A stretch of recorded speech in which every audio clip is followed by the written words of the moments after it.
The tale kicked off in a loud, bustling town, where adventurers flooded the streets like they were on a mission. Rita Dixon, that's his name, and he's locked in with the Sea Cranks party, the Jet Black Wolves. Because he idolized the freedom of adventurers, he hauled himself to the royal capital at 25, but 5 years later, at 30, he was the only one left still stuck as an F-ranker. He might have been powerless in a fight. Right then, a girl dropped onto the ground, clutching her knee and crying that it hurt. The others glanced over and sneered she was weak like always, while someone else snapped that they should just leave her behind. Rita spotted them and marched over. He stepped up politely and asked, tears in his eyes, if he could take a quick look at her knee, so she turned and demanded, "Why?" Rita then healed her knee, and the girl gasped in shock because the pain vanished like it never existed. Rita leaned in and ordered her to keep it locked in a secret, and the girl practically bounced with joy as she promised she would. She lit up, waved at him, and thanked him with pure joy. Then Rita spilled the bombshell that he had a personal skill called Healer'S. He leaned in and mumbled that he was feeling a little thirsty. Rita even had an item box, and as he drank, his mind kept racing. What was Jill thinking when she suddenly called him to the tavern? He figured she had something to do with how they were going to rank their party up this time. After a bit, Jill, the leader of the Jet Black Wolves, dropped her apology, told Rita to leave the party, and Rita blinked in total confusion. Jill snapped at him for making that face, then bragged that he'd bent over backwards to talk politely and even copy manners for this chat. Jill cut straight to the chase and declared. Rita jumped up and demanded to know why the change hit so hard, but Jill shot back that it wasn't sudden at all. She said their party finally had a real shot to climb from C rank to B rank. Rita said she'd already heard that rumor, but it still didn't explain why it had to end like this. Jill shot back that Rita was only good for hauling luggage and being a potion stand-in. Now she was done slowing them down. Because Rita kept insisting she'd still help the party, Jill erupted in rage and slammed his cup down hard on the table. Jill said the pain has been relentless since they were just 10. And then, someone who only started in his mid-20s and never once ranked up at all? Jill told him to vanish quietly. Then Jill, cool as ice, told Rita to drop everything they'd handed to him so far, and when he opened his mouth to argue, she snapped back that right before they go after the next rank, they can't risk giving away a single piece of equipment. Rita snapped at Jill to hold up for a second, because without those items, he'd be done as an adventurer. No exceptions. Yet Jill just smirked and fired back. "So you call yourself an adventurer?" He leaned in and told Rita that life just doesn't fit me, take me back to the countryside and let me plow the fields. Rita went stone-cold silent, fists locked tight. After one deep breath, he told Jill he understood this was their goodbye. Jill snapped back that she never wanted to see him again, and she called him useless. Rita stormed off in silence, and behind him Jill screamed that their climb to getting rank was finally locked in. Tide blurted a loud, heartfelt thank you for leaving, and Rita slipped onward in quiet silence. Right then, a girl gasped and shouted when she spotted him, and Rita whipped around. Sure enough, it was Rinsor. Rinsor, Rita's lover, shot him a look and demanded, "So you finally quit being an adventurer?" Then she pointed out, sharp as a blade, that if he quit, his income would vanish too, and Rita just quietly nodded, admitting she wasn't wrong. Windsor snapped to a stop for a second, then she snapped. If that really was the deal, she had zero use for him, and that was it. They were done. Rita just stared, totally lost, couldn't figure out what she meant at all. Rinsor laughed it off and muttered that he'd always been painfully slow. She warned him that once the money ran out, there wasn't a single reason left to keep dating him. Rita said it again, stunned because his words dragged up everything he'd done for her so far, and Rinsor pressed him straight on it. "You mean the money?" she said. "If I let a guy like him walk out with someone as beautiful as me, then of course he'll have to pay, right?" And pushed him on it. Rita shot back that the money wasn't for her at all. It was for the parents she told him were buried in debt, because all he wanted was to help her family. Rinsor let out a soft laugh and grilled him about those parents, then said he really bought that story before dropping the icy truth that she hadn't even seen her parents' faces in years. Rita blurted out, asking if that meant she'd lied to him, and then she couldn't stop herself from wondering why it all hit so hard. Rinsor closed the distance, told him straight up she was in it for the money, and asked what he honestly thought he'd get out of it. She spun around and marched off, calling it a goodbye because she had another date to make, and then Rita shot back. Wait, who's the date with? Rincer shot back that it was for someone with deep pockets of bigger, better adventure, way beyond him. Rita tried to stop her, not willing to hear it. Rincer waved him off anyway, then told him goodbye for good, adding that he better never talk to her again. As she walked away, Rita murmured Rincer's name under her breath, then stopped, standing alone at night, shattered by sorrow and drowning in it. By the next morning, he was still sprawled on his bed, dead asleep. Empty beer bottles were tossed all over the floor like a battlefield of broken knights. Rita blinked awake to find morning already blazing, then pushed himself upright, rubbing his head as a savage throb hammered his skull, wondering if he really drank that much last night. Then everything from last night slammed back into Rita's mind all at once, and she let out an awkward laugh. He caught himself smiling like he still had laughter left in his bones. Rita slapped her own face, vowed she'd wake herself up first, and then he had to go hunt down a brand new job today. Later, back at the Adventurers Guild at Capital Headquarters, Rita stared around, praying he'd finally get a real job to do. Then a girl snapped, "You kept me waiting," and Rita jerked in shock. He spun toward her and instantly and awkwardly realized it was Saira. Then she demanded he follow her to the back where she could hear him explain what was going on. Rita tried to stop it, insisting it wasn't his time yet, but Saira shut her down with a firm, "Come with me." Saira finally snapped and said she just couldn't believe it. Why would Jill be that shameless? Rita stared at her, baffled, and Saira shot back. This isn't Jill being bad, she's under a misunderstanding. Then she explained that the Adventurers Guild Capital Headquarters had sent the rank-up proposal to the whole party, and yeah, that meant Rita too. Rita went pale with confusion. He admitted that even though Rita's adventurer rank stayed low, he still had an item box and healing magic stuff people would kill for. Rita shot back that his healing magic was replaceable with potions, then shrugged that his item box was basically just a fancy way to tote stuff. Sarah let out a deep, tired sigh. She finally said she gets it now. And that means those reckless people must have slipped those thoughts into his head just so they could keep using him for their own convenience. Saira leaned in and said, in no uncertain terms, that his healing magic and his item box were insanely rare, and that Rita had to understand it. She said that if the jet black wolves hadn't been stirring up trouble nonstop, Rita would have already climbed way higher in rank by now. Rita stumbled over her words and blurted that even the idea sounded totally ridiculous. Cyrus snapped her voice with raw frustration, telling him he had zero clue how valuable he truly was. Rita tried to steady everything, told Cyrus to drop it for now. And then he leaned in and said he'd come today hunting for new work. Syrah's cheeks flushed as she swallowed her pride, then snapped, "I'm sorry I lost my temper," and quickly slid into the good news right now. There are jobs he needs to review, and multiple parties are actively hunting for healers to join their ranks. Rita scanned the notices, and then bam, one headline yanked his attention, an immigrant recruitment ad. He shot Sarah a finger-pointing look, and Syrah groaned, apologizing as he explained the notice must have gotten shoved into the pile by mistake. Rita studied the paper like it was a clue to survival, staring hard at the town of Omulisand. Then the weight of everything that's gone down in this city hit him all at once. Maybe it was time to bolt somewhere new. With a surge of adrenaline, he blurted that he was going straight to Omulus, and Syrah snapped in shock, rushing to stop him. Later that night, under a calm sky, Rita sat alone by the crackling campfire, watching the flames as he took slow sips from his cup. He felt spring creeping closer, but the night still bit, and by his best guess, he had 3 days left before he reached Omulus. Rita couldn't shake the feeling that Syrah had fought tooth and nail to slow him down at first, but when it mattered, she smiled and sent him on his way then, told him she'd finally got a solid friend at the guild in Omulus, urging him to carry a letter of introduction, and Rita watched her even hand over the exact note herself.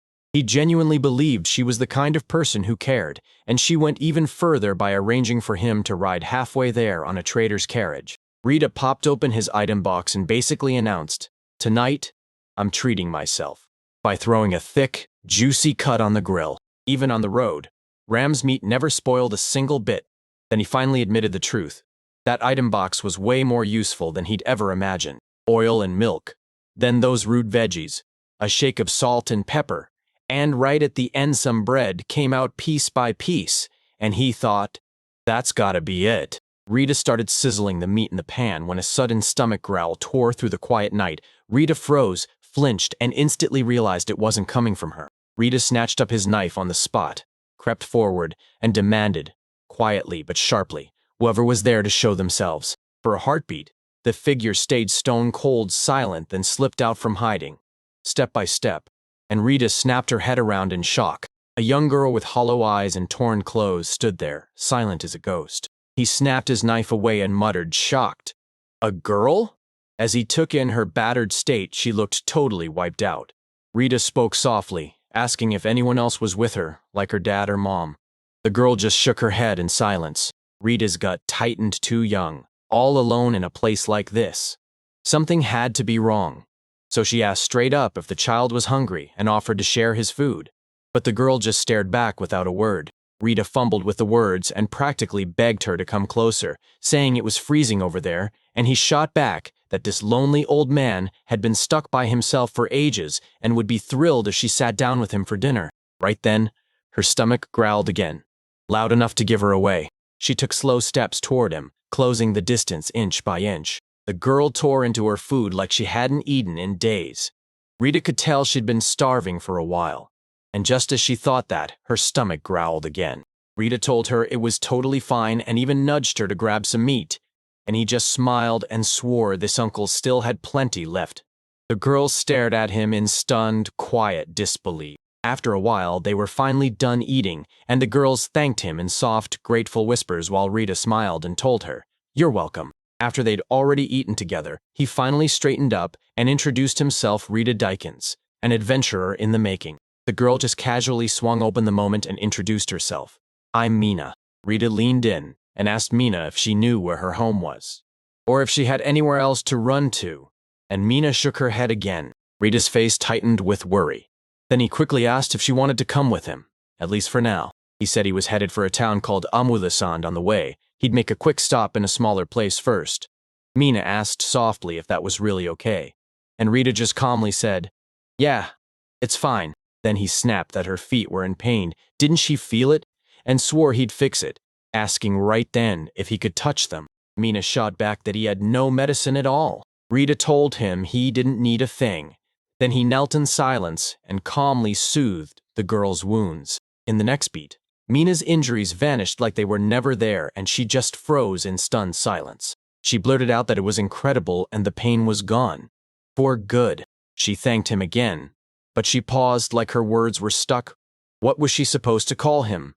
Rita grinned and told her, "Just, Rita is fine." With tears shimmering in her eyes, Mina broke into a happy smile and eagerly agreed, thanking Rita all over again. Then he slid Mina some honey tea, warming her up so she wouldn't freeze, and the two of them curled up in that tiny tent and slept like rocks until morning finally showed up. Wheels clattered through the hush of the forest as Rita and Mina rode in silence, the cart carrying them forward like time itself had gone quiet. Mina blurted out how relieved she was to have crossed paths with someone as kind as Rita, and Rita shot back a quiet, agreeing smile. The old man yanked the cart to a stop and announced, "It's right there, straight ahead." He shoved his finger forward and yelled that it was Morelia. Finally, they made it. Rita poured out her thanks to the old man, but he waved it off like it was nothing, saying he'd only done what he wanted to do. Not long after, a curious old man stepped out to greet them, squinting like crazy, and wondering what kind of business could possibly bring a father and daughter to a remote town like this. Rita stepped forward and said he was Rita Dixon, then pointed to the girl beside him and introduced her as Mina, who greeted the man with perfect manners. Roji Morelia, the mayor of their little town. The old man chuckled softly and praised her as a sweet little lady, then shook Rita's hand back, and Rita promised they'd be in his care for a few days. Roji clocked Mina's condition and snapped, asking if she'd been slogging through puddles, then ordered them to scrub her up first in the inn's bath. He told them that if they headed straight on, they'd hit a store run by a woman who managed the inn and an old grandmother who ran the shop, so they should buy her clothes and shoes there. Rita thanked him for his kindness. Roji let out another chuckle and told me, "Sure, this town's got little to brag about, but the folks are sweet, the food tastes amazing. So kick back, rest up, and truly relax." The doorbell suddenly blared, and a bright-eyed woman swept them into Sparrow's wings. Then Rita blurted that they wanted to stay the night, and the woman barely looked twice before she pointed at Mina and declared she'd take a bath first. She bolted to the cabinet, yanked it open, and snapped, "Room 211, second floor." Then said the deal covered meals too.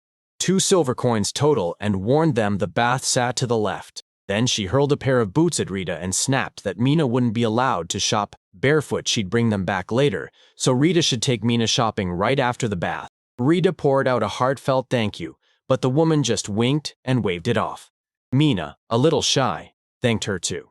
Then Rita declared they'd hit the bath first, and Mina nodded right along. A spark hit Rita's mind, and he blurted out, "Hey, Mina, can you bathe by yourself?" Mina flinched at the question, then quickly snapped back with a shy insistence that she wasn't a child anymore. At the women's bath, Mina shed her clothes and laid them neatly into the basket, right down to the last fold. Stunned and dazed, Mina suddenly mumbled about a father and his daughter, her voice trembling soft, confused, and drifting off like a dream. After a while, Mina finally told Rita that she was back, apologizing with worry and asking if he'd been waiting too long. Rita waved it off, said it was okay, and said the real win was this: they'd finally go grab clothes and shoes. The innkeeper flashed them a thumbs up, grinning wide, and practically begged them to go grab some adorable clothes for her. Mina blinked, totally thrown by the comment. Then she lifted a wave to the woman and told her they were heading out. Next, they pushed into the shop, and a friendly voice greeted them the moment they stepped in. Rita waved at the owner and said he needed clothes and shoes for Mina. The old woman lit up, chatted about how she'd loved their father-daughter adventures, then beckoned Mina closer. Her smile vanished when she spotted Mina's battered clothes. She stared in shock and asked why everything looked so shabby and torn up, and whether Mina had literally no spare clothes at all. Rita scratched his head at Vombubbelkberdalbid. The old woman told them to hold up for a second while she dug for something that fit, and when she came back, she tossed them a sturdy pair of boots and a one-piece outfit made from pretty good fabric, perfect for a quick trip, then waved Mina over like, "All right, try them on." Mina slipped into the dressing room, and the old woman snapped at Rita, "So what's really going on?" Rita admitted he'd come to this town just to find out if anyone here knew her, but even then, doubt still gnawed at the truth. The old woman sighed and told him it was a terrible thing, yet she'd never seen Mina in her life. Since this was a tiny town, everyone knew everyone, and Rita kept it quiet as she asked, "So it's true?" Mina leaned in behind the curtain, peeked out, and whispered Rita's name like she was afraid of the world hearing. She burst out of the dressing room, and Mina stood there wringing her hands, desperate to see what Rita would say. The old woman only gave Rita a quick, telltale shrug like, "Go on." Rita leaned in and smiled, telling Mina she looked cute. And yeah, he'd always thought she was cute, but not like this. The old woman then leaned in and asked, "Should we pick out more clothes for you too?" Mina's eyes went wide, and the old woman just reminded her, "Your traveling one outfit will never be enough." Rita softly patted Mina's head and promised her she could wear any clothes she wanted. Mina started rummaging through the hanging clothes. Then, after a brief pause, she shyly grabbed one, asked about it, and the old woman smiled back only to question whether Mina really liked it or wanted to try more first. Mina spun back to the rack and kept digging, and soon she slipped into another outfit, stepped out again, and asked how she looked, quietly. Rita's eyes lit up and she told her it suited her perfectly. Mina's cheeks flared red and she couldn't even get her words out right, so Rita leaned in, asked what she wanted to do next, and told her to more. After a little time, the old woman lit up, thanked them for their patronage, and promised to throw in one extra set of clothes. Rita thanked her right back, genuinely.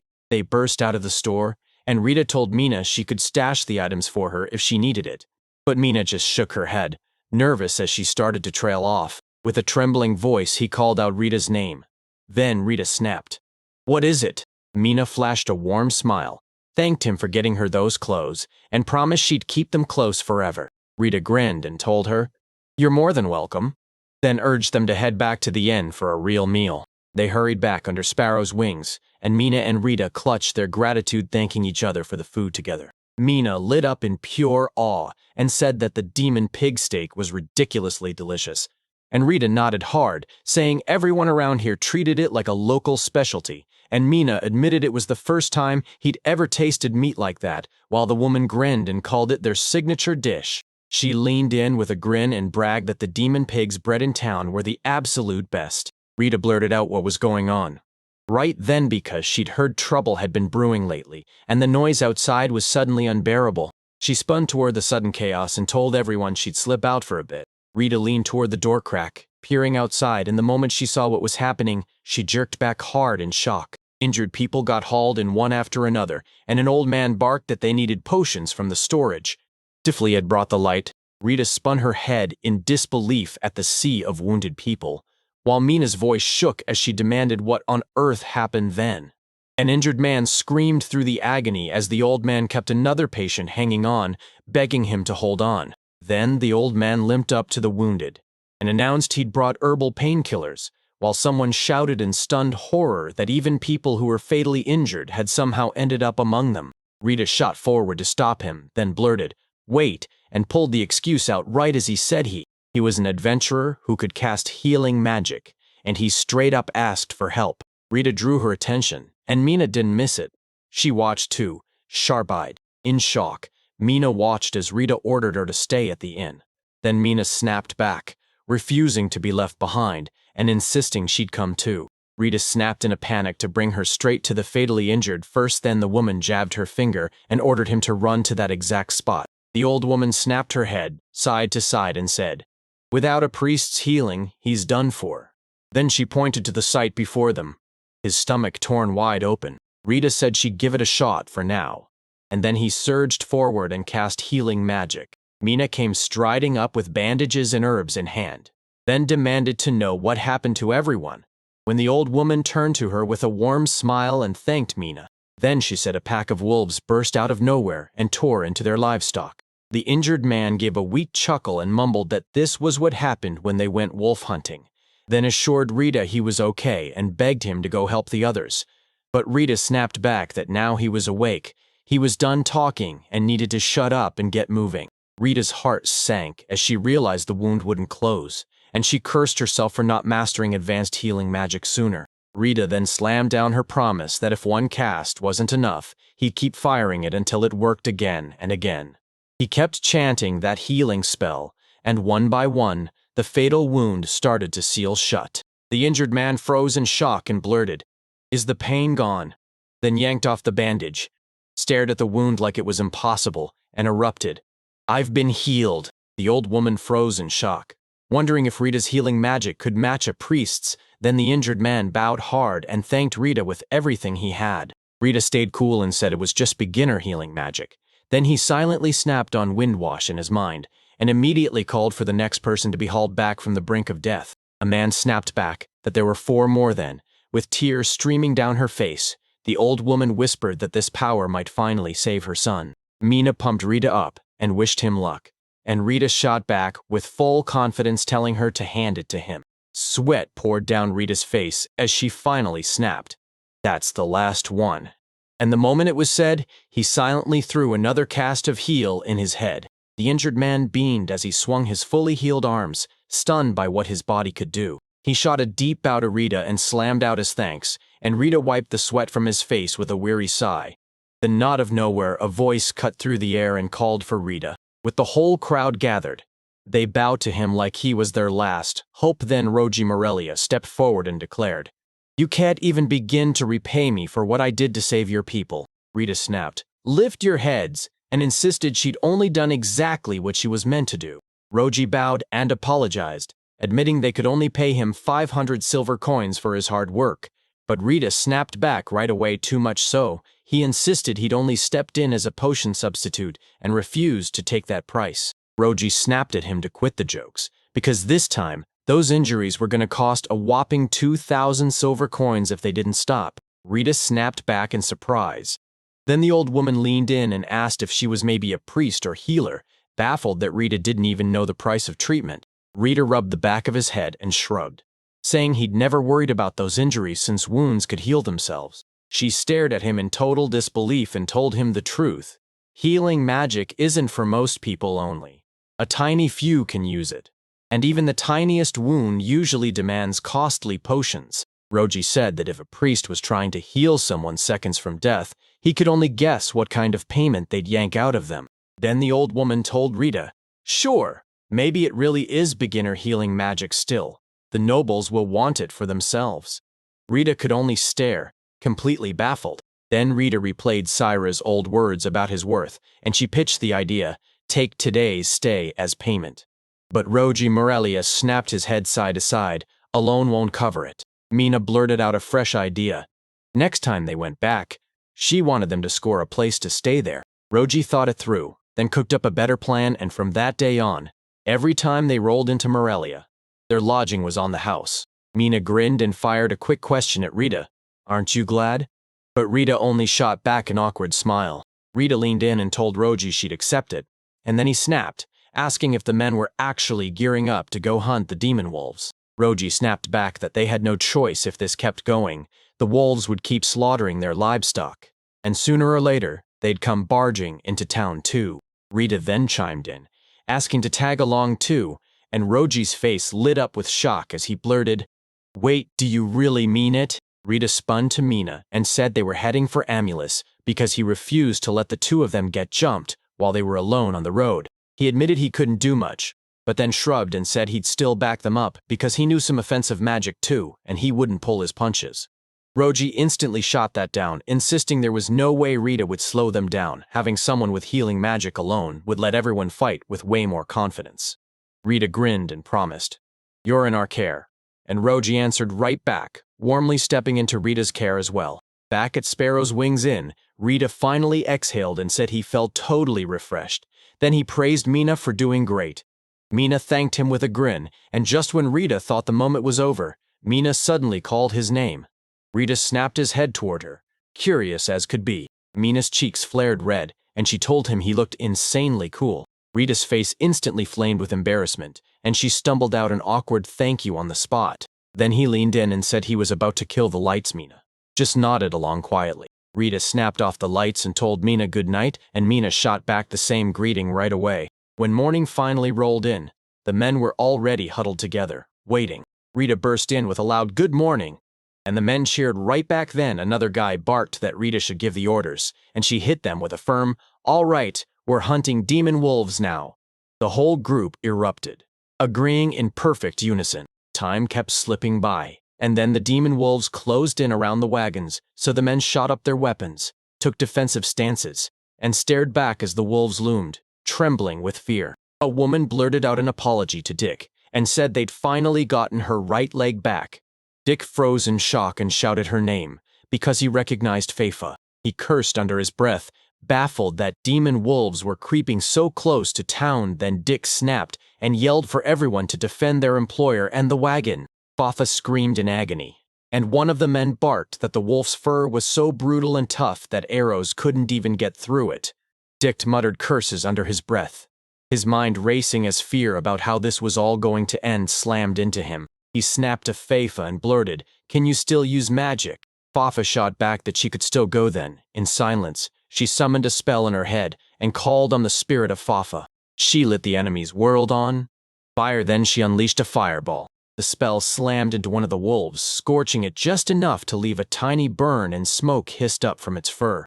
Feifa snapped to the truth. Nothing she did would cut it, and she hurled the same spell again, because she knew one single attack wouldn't stand a chance against them. Dick snapped upright in shock as a wolf slipped right past him.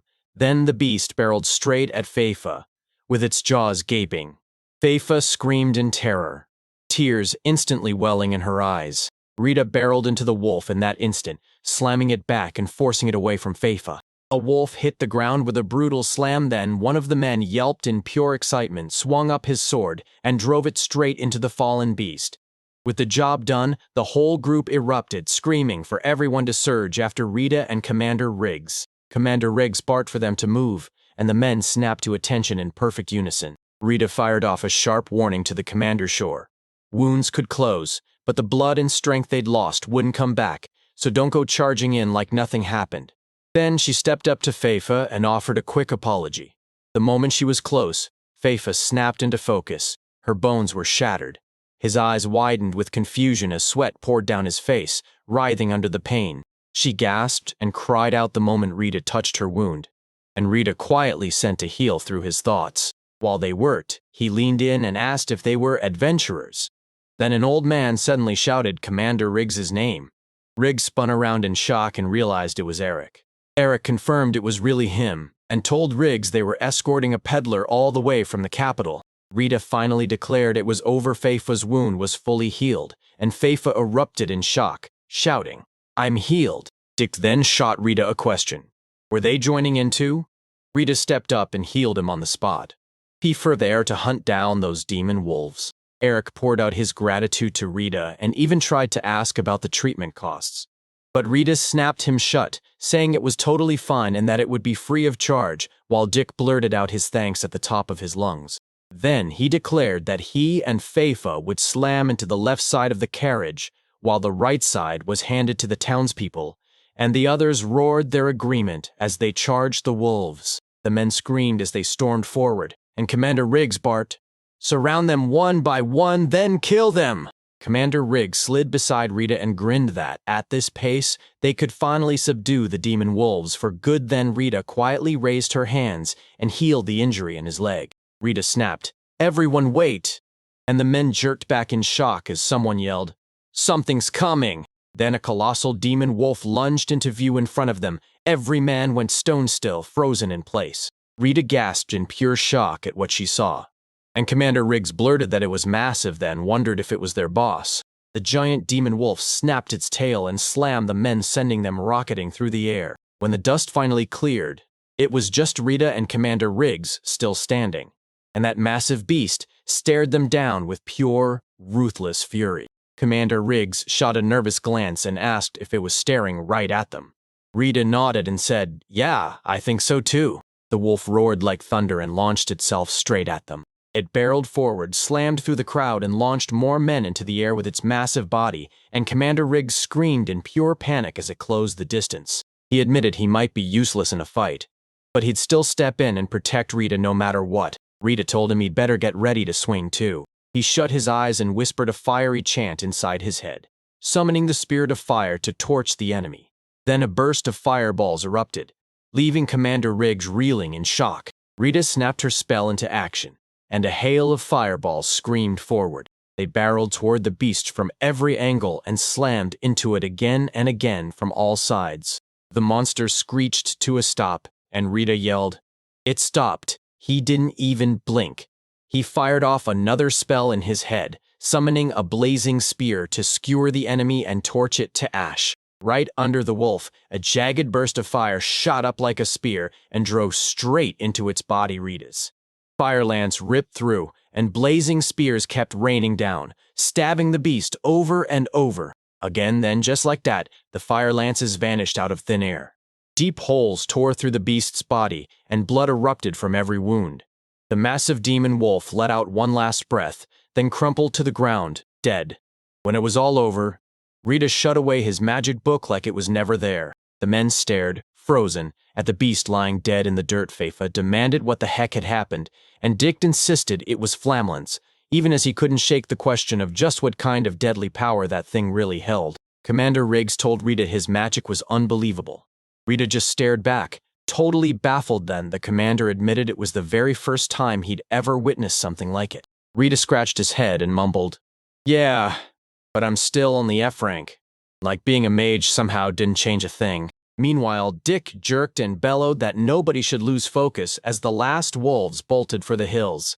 Feifa instantly nodded, pushing them to finish the hunt, and Rita sprang forward, too, telling them to watch the wagon while he charged in. Meanwhile, back at Sparrow's Wings, Mina's worry clawed at her as she muttered that Rita still hadn't come back. The old woman beamed at her, swearing that her father would almost certainly return safe and sound. Out of nowhere, the woman shouted to her mother and Mina too, "We're back!" Mina jerked hard as if she'd been slapped. Yanked in shock, he bolted outside. From across the space, she locked eyes with Rita, staring with wide, shocked eyes as Rita flashed a grin at the men gathered around her, while Mina finally let out a breath of relief. Rita snapped her gaze through the crowd and spotted Mina. Rita stepped into her reach, and he flung his arms open wide to pull her in. Mina barreled into his arms and wrapped him up in a warm hug, thrilled to have him back. That night, the town erupted into a feast. Everyone swayed and danced in front of a blazing campfire, grinning like they'd won the day, while Rita said this was a celebration for how the demon wolves got subjugated, and he agreed that a full mug of ale tasted extra sweet after a job well done. He was also relieved to see Mina having a blast, until Roji Morelia suddenly shouted over and asked if he was having fun. Rita laughed back, that he was having fun. Rita laughed back, that he was having fun. Rita laughed back that he absolutely was. The mayor slid into the seat beside him, then brought up Rita's plan a mulus tomorrow, and they'd leave at once. At that exact moment, Eric Latcher blared out for Morelia and Rita, and Roji instantly grinned because Eric had shown up at the perfect time. Eric hurried to apologize for not introducing himself earlier, then said, "I'm Eric Latcher, Latcher Corporation." Rita stepped forward and said, "I'm Rita Dixon." And Eric's face lit up as he smiled and thanked him for everything he'd pulled off that day. Thanks to Rita, every one of his escorts came through safe, and since the goods were untouched too, he finally set his sights on a mulus. No fear, no hesitation. Rita shot back that she was just happy to hear it. Eric then told them he'd heard from Roji that Rita was getting ready to ride to a mulus with his daughter. He suggested they team up and travel with his group, but Rita snapped, "Are you sure that's okay?" And right then, a voice cut through the air and called her name. Mina stood right in front of him and dared him to dance with her. Rita told Mina to hold up, confessing he couldn't dance at all, but the woman shoved him forward and told him to stop stressing, just go for it. Eric Latcher told Rita they'd meet tomorrow, and Rita shot back a quick reply before turning away from him. He spun back to Mina, and there she flashed that smile straight at him. Rita kept hearing the word dance echo in his head, like he'd forgotten how long it had been then. Mina slid into the rhythm, moved her feet like music, and laughed as she led him step by step. Rita froze for a second, replaying an old memory back when he'd danced with Rinsor. A guy barked a teasing shout, demanding to know what happened to the town's hero and why he looked so dead inside, while Rita blushed so hard she nearly combusted, then snapped, "Stop calling him that." A sudden laugh burst from Mina's lips and Rita froze, staring at her like, "Wait, what?" In his own thoughts, Rita started lining up all the risks was bringing Mina with him. Really a smart move? Nobody in Morelia even knew her, and his road ended in Amulus. Then Mina looked right back and called out the truth. Rita's face had turned painfully red. Rita kept thinking they might never find anyone in Amulus who knew her. And if that was true, the town where she'd finally started to open up could have been all she needed, until she suddenly blurted Mina's name. And when Mina stared back, Rita told her he was leaving for Amulus tomorrow. Mina beamed and said she couldn't wait, and Rita froze on the spot, mouth hanging open in stunned silence. A jolt of surprise hit his face when he looked at her, and then a calm smile tugged at his lips. Rita leaned in and warned her that things were about to get rough starting tomorrow, so they should crash as soon as the celebration wrapped up, and Mina agreed with bright, happy ease. When morning broke, the whole town swarmed together to see them off, and Rita thanked Eric from the bottom of her heart, while Eric just told her, "We're gonna help each other." The lady shoved freshly baked cookies into Mina's hands, and the old woman softly patted her head as she urged her to eat. Right, Mina thanked them both. Commander Riggs leaned in and told Rita to come back, and Roji Morelia just laughed like it was inevitable. Rita would always be welcome there. Then Eric told Rita, "If I'm done saying goodbye, climb aboard." And she nodded, getting ready to leave while the townspeople watched as the wagon finally rolled away, slow but unstoppable.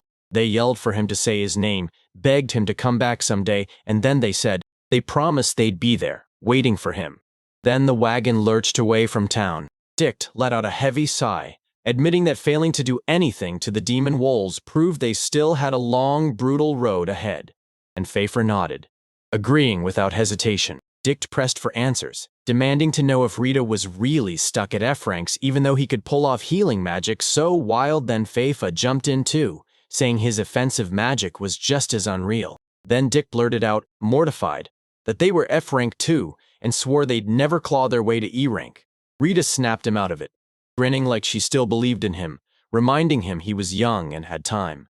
"Keep going," she said, "and one day you could hit cranks, or even B rank." Dick grinned and said, "If that's really true, then I'm honestly relieved to hear it." A man shot a warning to the leader, telling him that things could turn dangerous from here on out and to keep his eyes wide open. Dick snapped that it was work time, then ordered Pfeiffer to move out. Pfeiffer nodded right away. Eric Latcher and Rita dropped down from the wagon, and Eric claimed that if they kept this speed, they'd be there before evening, only for Rita to blink, stunned, and ask, By evening, because he'd already heard it usually took 2 days, Eric told him it used to take 2 whole days if you had to detour around the mountain. But now the bridge is built and the new route is set, so you can go straight through, and the trip gets way, way easier. Rita let out a heavy sigh and said, straight up, that Amulus's development was on a whole other level. Mina and Rita kicked back and savored warm, freshly baked cookies as their trip rolled on smoothly until the wagon suddenly slammed to a stop. Rita snapped his head around, and in the distance, walls shot up like they were built by lightning. He pointed out the distance and said it was a town. Then Mina leaned in and asked, "Are there amulets?" Rita noticed a ton of people hammering away at the outer wall that was only half built, and Eric cut in turns out the town's still under construction, so there aren't many buildings standing yet. Even so, it was buzzing with life. Rita agreed. Look, maybe becoming an adventurer isn't on the cards, but this place still has plenty of other jobs to chase. Eric promised they'd hit the town soon, warned that if trouble popped up Rita should trust the Latcher Corporation, and swore he'd repay the debt he owed. Then Rita stared at him, completely baffled, and demanded, "What favor are you talking about?" Eric told everyone it all came down to the demon wolves, and with Rita's help, he could finally trade without a shred of fear. Rita told him she also had to thank Eric for letting him ride into town, and if Eric ever ran into trouble again, he'd step in and help without hesitation. Rita suddenly realized Mina had gone quiet for ages. She'd fallen asleep peacefully beside him. Then Eric burst into laughter, saying their talk must have been so dull it knocked her out. At last, they finally made it, and Eric declared it was time to push on toward the merchant gates. Dick shouted to Rita that they'd link up again and snag a quest together the moment it was possible, while Feifa also slipped away with a final goodbye to Mina. Rita thanked him for looking after them, and he returned the favor with his own farewell. Rita told Mina they were finally rolling into Amulus, and Mina blinked hard, wiping her eyes before answering in a quiet voice. Rita grabbed Mina's hand, and the two of them strode right through the entrance of Amulus.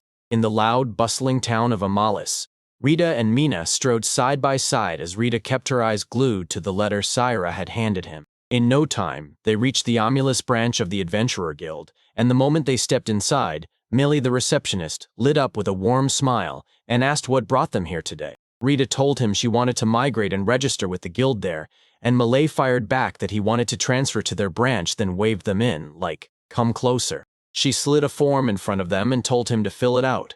Then, while he wrote, Rita grumbled under her breath about first names. He carefully entered, Rita Dixon, and after a brief pause, he kept going. As soon as Rita finished the form, Mina snatched a look at it, and her face flashed with shock when she spotted her own name, Mina Dixon. Rita shot him an apology for writing it solo, then asked, "You hate it?" Mina shook her head fast, whispered, "No," and thanked him right back. Rita figured that if he tracked down any blood relative of Mina in this town, he could just lay it all out and explain himself the moment it happened. Rita suddenly snapped back to something important and shoved a letter into Malay's hands, telling him it was an introduction note from the guild in the capital. Then Malay nodded and said she'd check it out. The second she read it, shock hit her like lightning, and she blurted out that this wasn't a letter of introduction at all, but he got a recommendation letter, and to make it even crazier, it was from Syrah herself. Mina asked if that meant trouble, and Malay shot back, "No way, it's the opposite," saying it was even better than a normal introduction letter. She spun to Rita and said the letter brought it up, then pushed for proof. Could he really cast healing magic?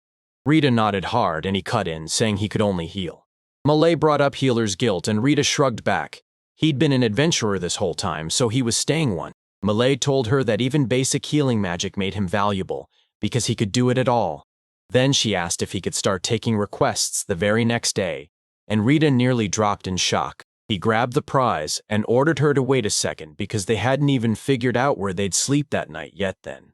Malay admitted a place he'd kept hidden under guilt and urged them to head there. She leaned in close, whispered that the guild would foot the bill and that he'd even get free access to the guild's magic books, and then Rita awkwardly blurted out a huge thanks. Malay flashed a grin and asked, point blank, if he'd go ahead and start accepting requests. Rita nodded, yes, but warned that his healing magic could only brew a handful of potions.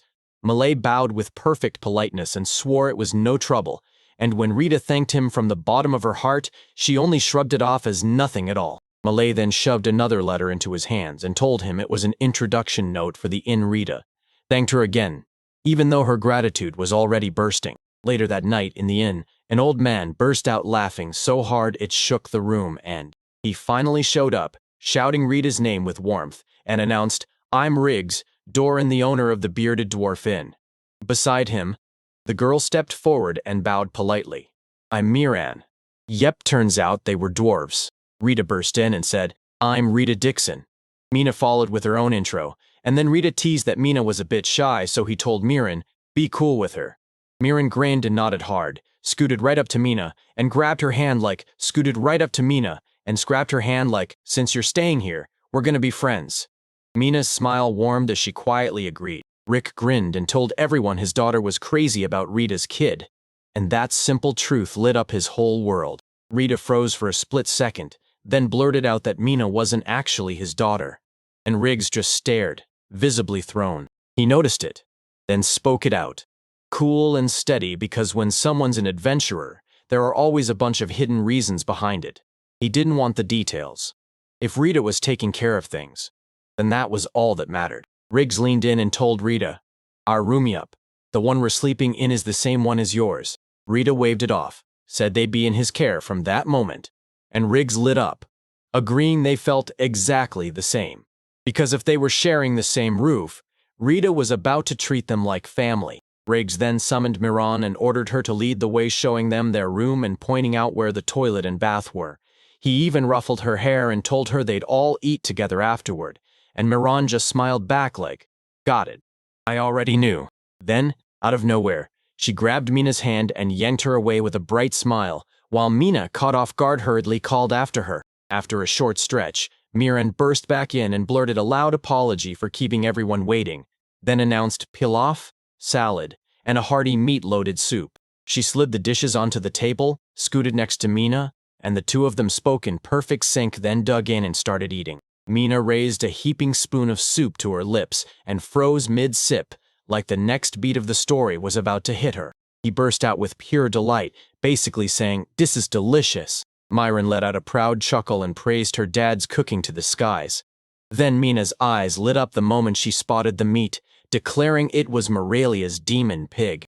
Rita grinned and said the heat was dead on, the flavor so rich it hit like a warm punch, plus that little salty kick in the pilaf made her forget every ounce of fatigue from the long trip. Rita told Riggs Doran that he was seriously impressive because whenever she thought of dwarves, she instantly pictured blacksmiths.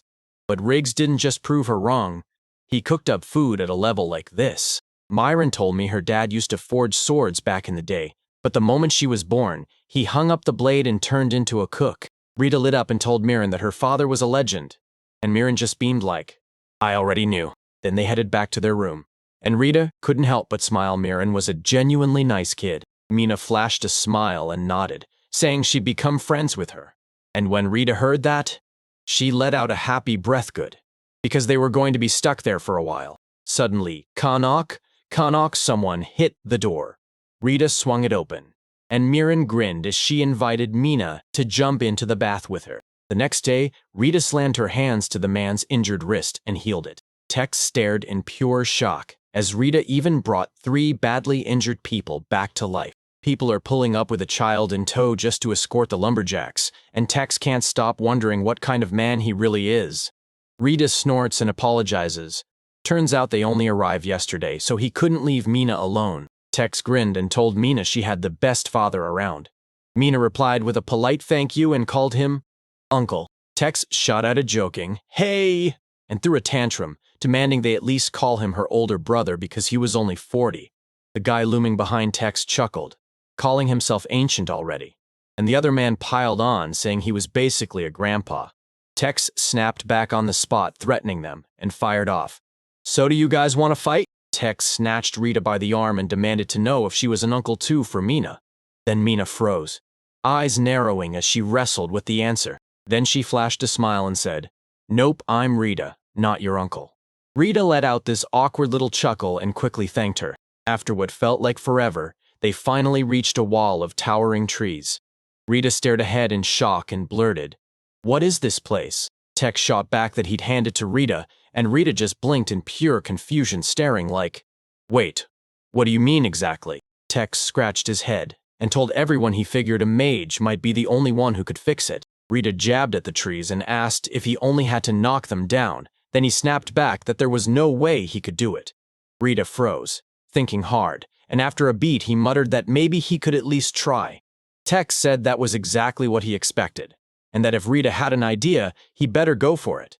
Rita agreed, but warned everyone to stay out of his way. Then she drew a breath, cast a spell in her mind, and called on the spirit of wind to become a blade and carve as wide as possible. Then a brutal gust blasted forward and slashed through everything. Rita's strike tore through the towering trees, toppling them in a chain reaction, and she stared at the wreckage, admitting it hit way too hard. Behind him, the other adventurers stood stock-still, jaws hanging open in pure shock. Mina whispered that Rita was incredible, and Tex went, "Wait, are you kidding?" Because he'd told Rita to do it, but not to that level. One guy gasped and demanded if that was really Windblade, while another muttered that it wasn't supposed to be beginner-level magic at all. Then just cracked a joke and smacked Rita's chest, insisting her version was nowhere near normal Windblade. The guy next to him laughed that they'd all be fired, and someone else quipped that Rita should just become a lumberjack instead. Rita flushed with embarrassment and blurted that she'd just been feeling lucky lately. Then Tex hit her with what he'd heard. Magic power rises and falls with how much mana you've got. He couldn't help but wonder what on earth was happening with Rita's magic right now. He decided to drop the whole thing for now, then slammed them with the real question. What were they even supposed to do with all those trees? There was no way one wagon could haul them all. Tex said they still had time, so start hauling them back piece by piece. In total, there were about 30 trees. Rita snapped another spell and sealed them up. "Chain bind," she shouted. Then a storm of chains erupted and cinched the fallen trees tight. Rita flashed him a tiny wink, and then spilled the truth. He had an item box all along. He hit the switch, and the moment he did, the cut trees got yanked inside, one after another, until not a single one was left outside. The men behind him gaped again, totally stunned, while Tex stared and blurted out that Rita really could do anything. The crowd of men surged in around him in a blink. Mina watched Rita in silence, and the memory hit her hard back then. She'd been scared of him, convinced he was the kind of person who could be terrifying. But once she got to know him, she knew the truth. He was never dangerous at all. When she couldn't even do anything but remember her own name, he still stepped in and took care of her. He always watched over her and treated her like she was the only thing that mattered. No one else came close to the healers she'd known before. And then Tex broke the calm. "We're heading back sooner."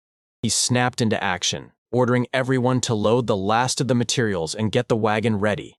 And just like that, they started preparing to return. Mina remembered the healer she once met, only cared about money. Then Rita came along, caring only about the people he saved.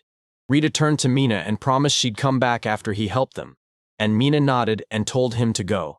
Mina smiled, because meeting someone this kind had her genuinely, deeply happy. She knew Rita had been probing about her family, and right on top of that, he'd grilled Malay and Rigsdoran too.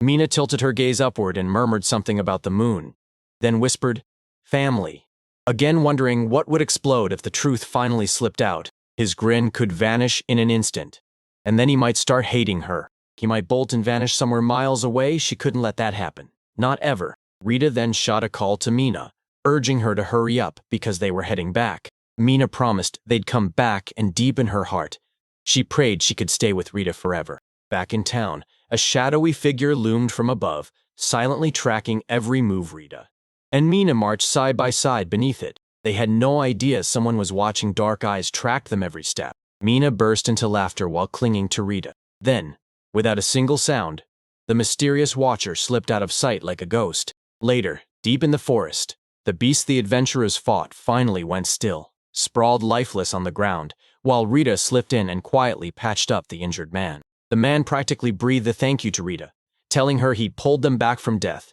and that he'd heard it all from his little sister. But wow, her healing spell was unreal, because he really had been moments away from dying. Rita's eyes narrowed. Who was this little sister? The man jabbed a finger at his own eyes and motioned him closer. So Malay stepped in and instantly tried to read his mind. Rita's eyes locked on the figure Malay. She blurted, "Wait, does that mean you're iron?" Malay grinned and flashed a thumbs up. Iron admitted the whole mess was terrifying, insisting it was crazy that monsters that huge had shown up here. Rita asked if he was talking about that spot just an hour from town, and Iron replied that in that same area he'd only ever seen small monsters before. Mina blurted that demon wolves had shown up in Morelia too, and worry tightened her grip as Iron stared into the distance. Then he reckoned it had to be a turf war, Rita snapped, asking what they'd do next, and for now they shoved that question aside. Then Iron said they'd unload the cargo, fix the carriage, and camp there for the day before pushing on to Amulus. Rita told them they'd head back while the sun was still up, and Irons grinned like he got it, asking them to be safe. Rita and Mina waved one last time. Then they started heading back slow, like the excitement was fading with every step. Rita yawned so hard Mina shot up, asking if he was okay and whether he was feeling sleepy. She snapped him back to the night before, right before she finally drifted off when he was still bent over the guild's spellbook, studying magic. Rita brushed it off, said he was totally fine, and insisted he'd already crashed before it got too late, thanking her for worrying about him. Suddenly, a thunderous crash shattered the calm of the forest. Rita's eyes went wide with shock, and Mina immediately pressed her, asking if it had crawled out from deep inside the forest. She snapped her finger at a nearby path and told him, "Let's go check it out. If it's sketchy." We turned back. The reader nodded and agreed. They chased the trail, and before long, Rita spotted dead beasts were strewn across the ground like a warning. He stared at the chaos with growing concern, and then Rita snapped her gaze toward someone and demanded, "Are you okay?" The stranger spun around, and when he saw the truth, Rita's face lit up with shock, because why were they lingering near a human village? The elf man bellowed at him to stay back, warning him not to come any closer. Rita rushed in to cool the chaos, insisting he never meant to hurt a soul. But inside she couldn't shake the shock. She knew elves despised humans, yet she had no clue why the hatred was this fierce. Rita's eyes snapped to something else, and she froze in shock. There was a child there, hurt and trembling. She demanded answers, and the moment he whimpered in pain, the elf man barked that it was their problem and that they'd fix it themselves. Mina said she couldn't shake the feeling something was wrong with the kid, and Rita told her, "Don't worry, he can be treated with healing magic." That elf man flat out refused, insisting he'd never trust a human. Rita begged, "Just give him a chance, for now let him check on the child." The elf woman smiled like she understood his feelings. But then she dropped the real truth. The ruby tiger had poisoned the child, and healing magic alone won't save them.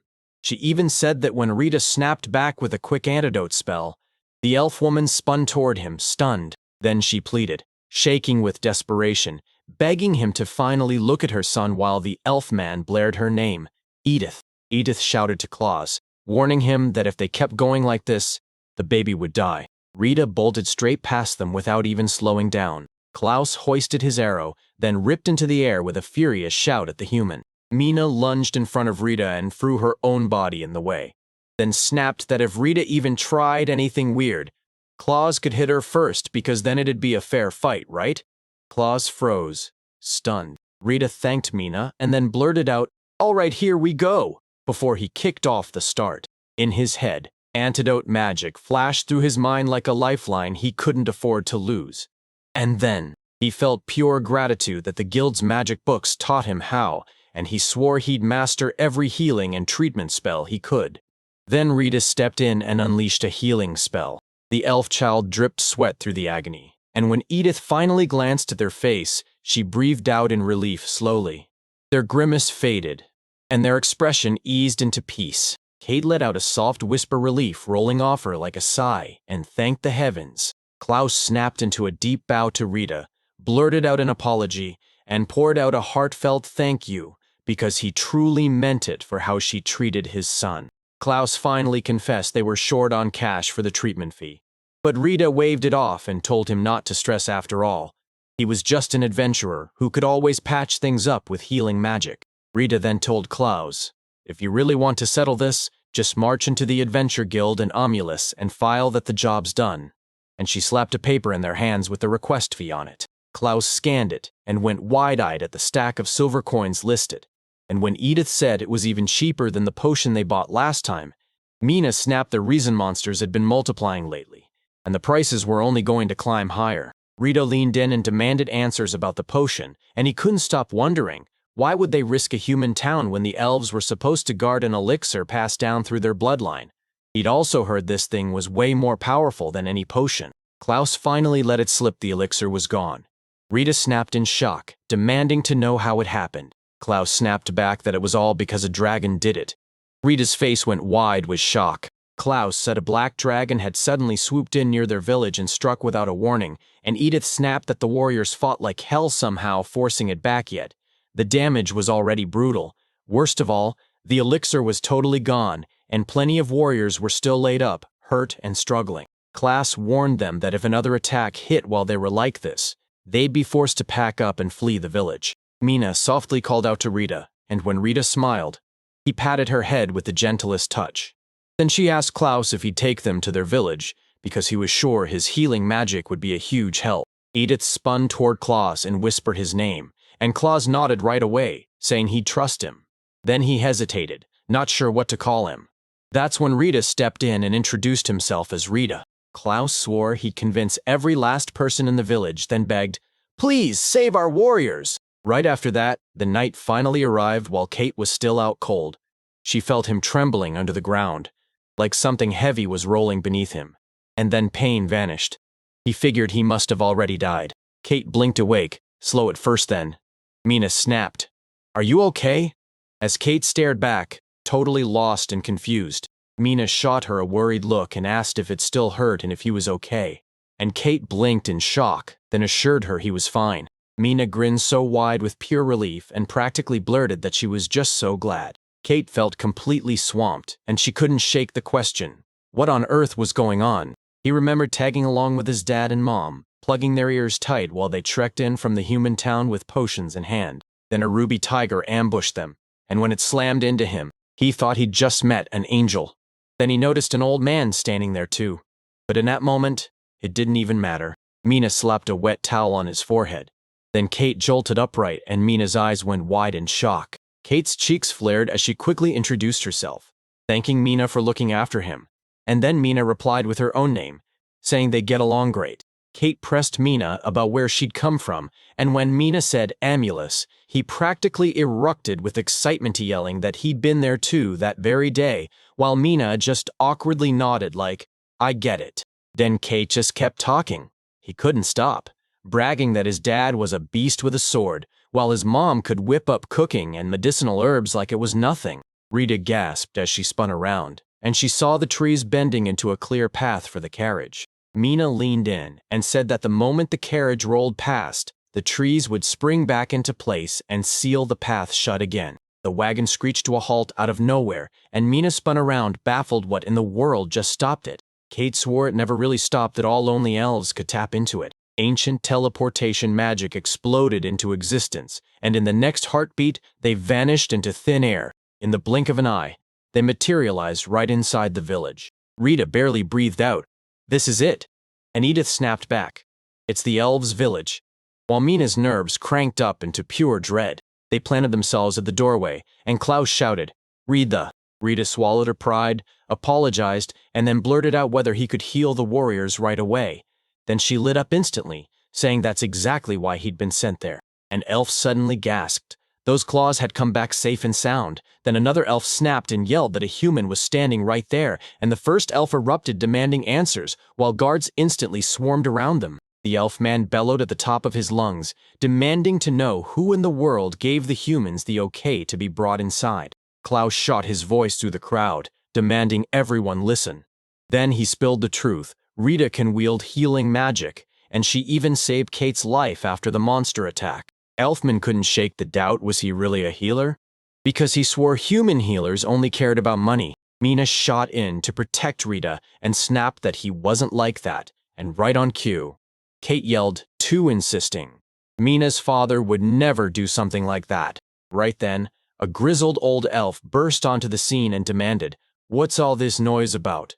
The elf man promptly called him Elder. Edith stepped up, swore her family would back Rita, and begged they take him straight to the warriors. Rita spoke up to the Elder, introduced himself as Rita Dixon, and claimed he was an adventurer with healing magicable to heal at least as much as a high potion, and begged to treat the injured the moment they were hurt. The elder muttered that a human healer showing up in their village at that exact moment was straight up strange, then eyed Rita like she might be trouble. Rita stared right back, nerves creeping in. Then the elder's face lit up out of nowhere, and he said maybe it was finally time to shake things up. So he nodded along and shouted for. Rita Dixon was summoned to save the warriors, and the guards behind them snapped into stunned silence at the elder's bold call. They stepped into the room, Rita gasped, staring at what he found. Injured warriors lay strewn everywhere, and the elder said they were lucky, because Hildegarda's efforts had kept every one of them alive. Mina leaned in and asked what was up with Hildegarda, and the elder just smiled and said, "Even without drawing a bow, she's the village's deadliest warrior, pure magic power." Everyone fought the battle under Hildegarda's command, and while she kept everyone safe, she ended up forcing herself to take the dragon's breath right on her own, and the elder praised her warrior's pride, saying that even after elixirs and potions couldn't heal her, she still demanded they be saved for everyone else. Rita couldn't stop praising Hildegardo, and the elder snapped back that her injury was truly deadly still, even if he couldn't seal the wounds completely. Dulling her pain alone would matter. The elder paused, and Rita shot back, "Then do everything you can." The elder leaned in and told him she was hidden in the room behind the curtain. Then he blurted, "All right, we're going in." Rita and Mina tiptoed into the room. Every elf woman inside snapped their heads toward them. A girl sprawled on the bed, her whole body wrapped up in bandages. Rita's eyes widened. Then he leaned in and asked her softly, just before he cut off the sentence. He stared in total disbelief. Was it really a girl? Then he blurted out in awe that Hildegarda was the village's strongest warrior. Hildegarda blinked awake, eyes snapping toward them. Then she struggled up and called for the elder right away. The elder barked, "Don't get up!" Hildegarda then snapped, asking why some human was even here, locking them down with a steady, unshakable stare. Hildegarda demanded to know why a human was standing there. The elder nodded and said he'd brought him straight here then, added that healing magic was all ready for him to use. Rita Dixon threw his name out and promised he'd heal her. Then he inched closer with calm intent. But Hildegarda snapped, yanked her control back, and refused to be touched. Rita didn't argue. He gently shoved her down onto the bed, and Hildegarda screamed as pain hit. Rita cast a healing spell straight into his mind, while Hildegarda snapped in pure frustration, swearing that if she could move, he'd hear her complaints later. She kept yelling for them to let her go, but Rita shot back and raised his voice, "Don't move," because her wounds would tear open again. Hildegarda fumed, accusing him of grabbing her wrong, and Rita snapped that he couldn't heal her unless he touched her body. She kept fighting back, snarling that he had to tell her how much longer he'd keep touching her. Then, out of nowhere, she slammed her foot into Rita. Rita gasped in pain, and Hildegarda pushed herself upright. Then, bit by bit, the bandages slackened, peeled free, and dropped onto the bed. The girls in the room gasped, then erupted in cheers when they saw her wounds disappear, totally gone. Hildegarda stared at her own arms, stunned, and whispered that the burns vanished without a single trace. She snapped her head toward Rita and demanded, "Tell me, are you really Rita Dixon?" Suddenly, she yanked his clothes and burst out in disbelief, flashing back to the moment her flesh melted, and even her bones showed. How could he fix that so easily? With fury in her voice, she demanded to know who he really was, and Rita snapped, "Wait," and demanded that before anything else, she had to cover her body first. Hildegarda's face burned with fresh humiliation, and the whole room froze in stunned silence. "The medial liukriv a Rayman to get out immediately," Rita blurted out in awkward, "We got kicked out," and the elder only chuckled, then bowed his head and apologized. He then respectfully called him Rita Dano, thanking him for healing her, and when Rita smiled back, he brushed it off as nothing, saying he was just relieved she was safe. Then, he snapped that they still had mana to spare, so they needed to heal everyone else too. The elder grinned and gave the nod, and Rita sprinted from one battered warrior to the next, refusing to let anyone be left behind. Mina stayed glued to his side as he healed them one after another, and Edith and Kate jumped in too while Mina and Kate soaked towels in water and pressed them on the patients to cool them down. The elder stared in pure awe as he saw everyone standing healed, and Rita cut in fast, saying there were 50 of them. Then the elder let out a chuckle like, "Yeah, that's exactly what I figured. That kind of work would have wiped you out." Rita grinned and told him he'd been feeling better lately, and that she could feel his manners and himself waking up, like someone had lifted a heavy lid off his chest. Klaus strode up to the elder and reported that every last potion was safely locked away in the warehouse, and the elder immediately hailed Klaus for a job well done. Klaus snapped his eyes to Rita and told her that, because of him, he'd managed to stash every last potion. Then Rita shot back, relieved. "That's great to hear." Then the elder cut in, grinning, and said it was finally time for Rita Donau to get some rest, so he asked Klaus if he could escort her there. And Klaus agreed on the spot. Edith then waved Rita over and begged her to sleep over at their place, flashing that reassuring grin. Thank goodness their home hadn't burned down. Rita flashed a smile and thanked them, promising she'd let them stay the night. And when Mina leaned in to tell Kate they'd totally get along, Kate's cheeks flared red as she awkwardly nodded in agreement. Not long after, Rita and Mina finally dropped off to sleep, and when they woke to it, morning had already spilled over the elven village. At headquarters, Rita hurried in and apologized for the intrusion as Mina came in beside him, and right when he stepped through the door, Hildegarda clocked it. She asked if he was Rita and Mina, then sat straight up on her bed. Mina grinned so hard it practically lit the room, saying her skin looked even more beautiful now, while Hildegarda just nodded back and thanked her. Then she called out to Rita, snapped an apology for kicking him the day before, and said elves hated humans right as Rita cut her off and demanded to know why that hatred ran so deep. Hildegarda swallowed and started spilling the truth. She said that in this day and age it's dropped a ton. But long ago, wicked monsters kidnapped elves and sold them off. And that was the first reason. Because elves live so long, they got trapped, dragged into brutal labor, and sold into slavery for decades. They were locked in the basements of rich men's mansions, chained up and tortured, and she couldn't even say how many rescue raids had taken place just to get them out. She said, "Of course, most never come back alive. That's why humans get hated." Then she added that they'd started putting real distance between themselves and humans. Rita finally said she got it, and that was exactly what had happened. Hildegarda said that even now, some elves still packed up and left the village to live right alongside humans. With that out of the way, she talked straight about how the village warriors were healing, and Hildegard bowed her head and told him, with all her heart, that she was truly grateful. Rita shot back that he'd only done what he could, so she told him there was nothing to thank.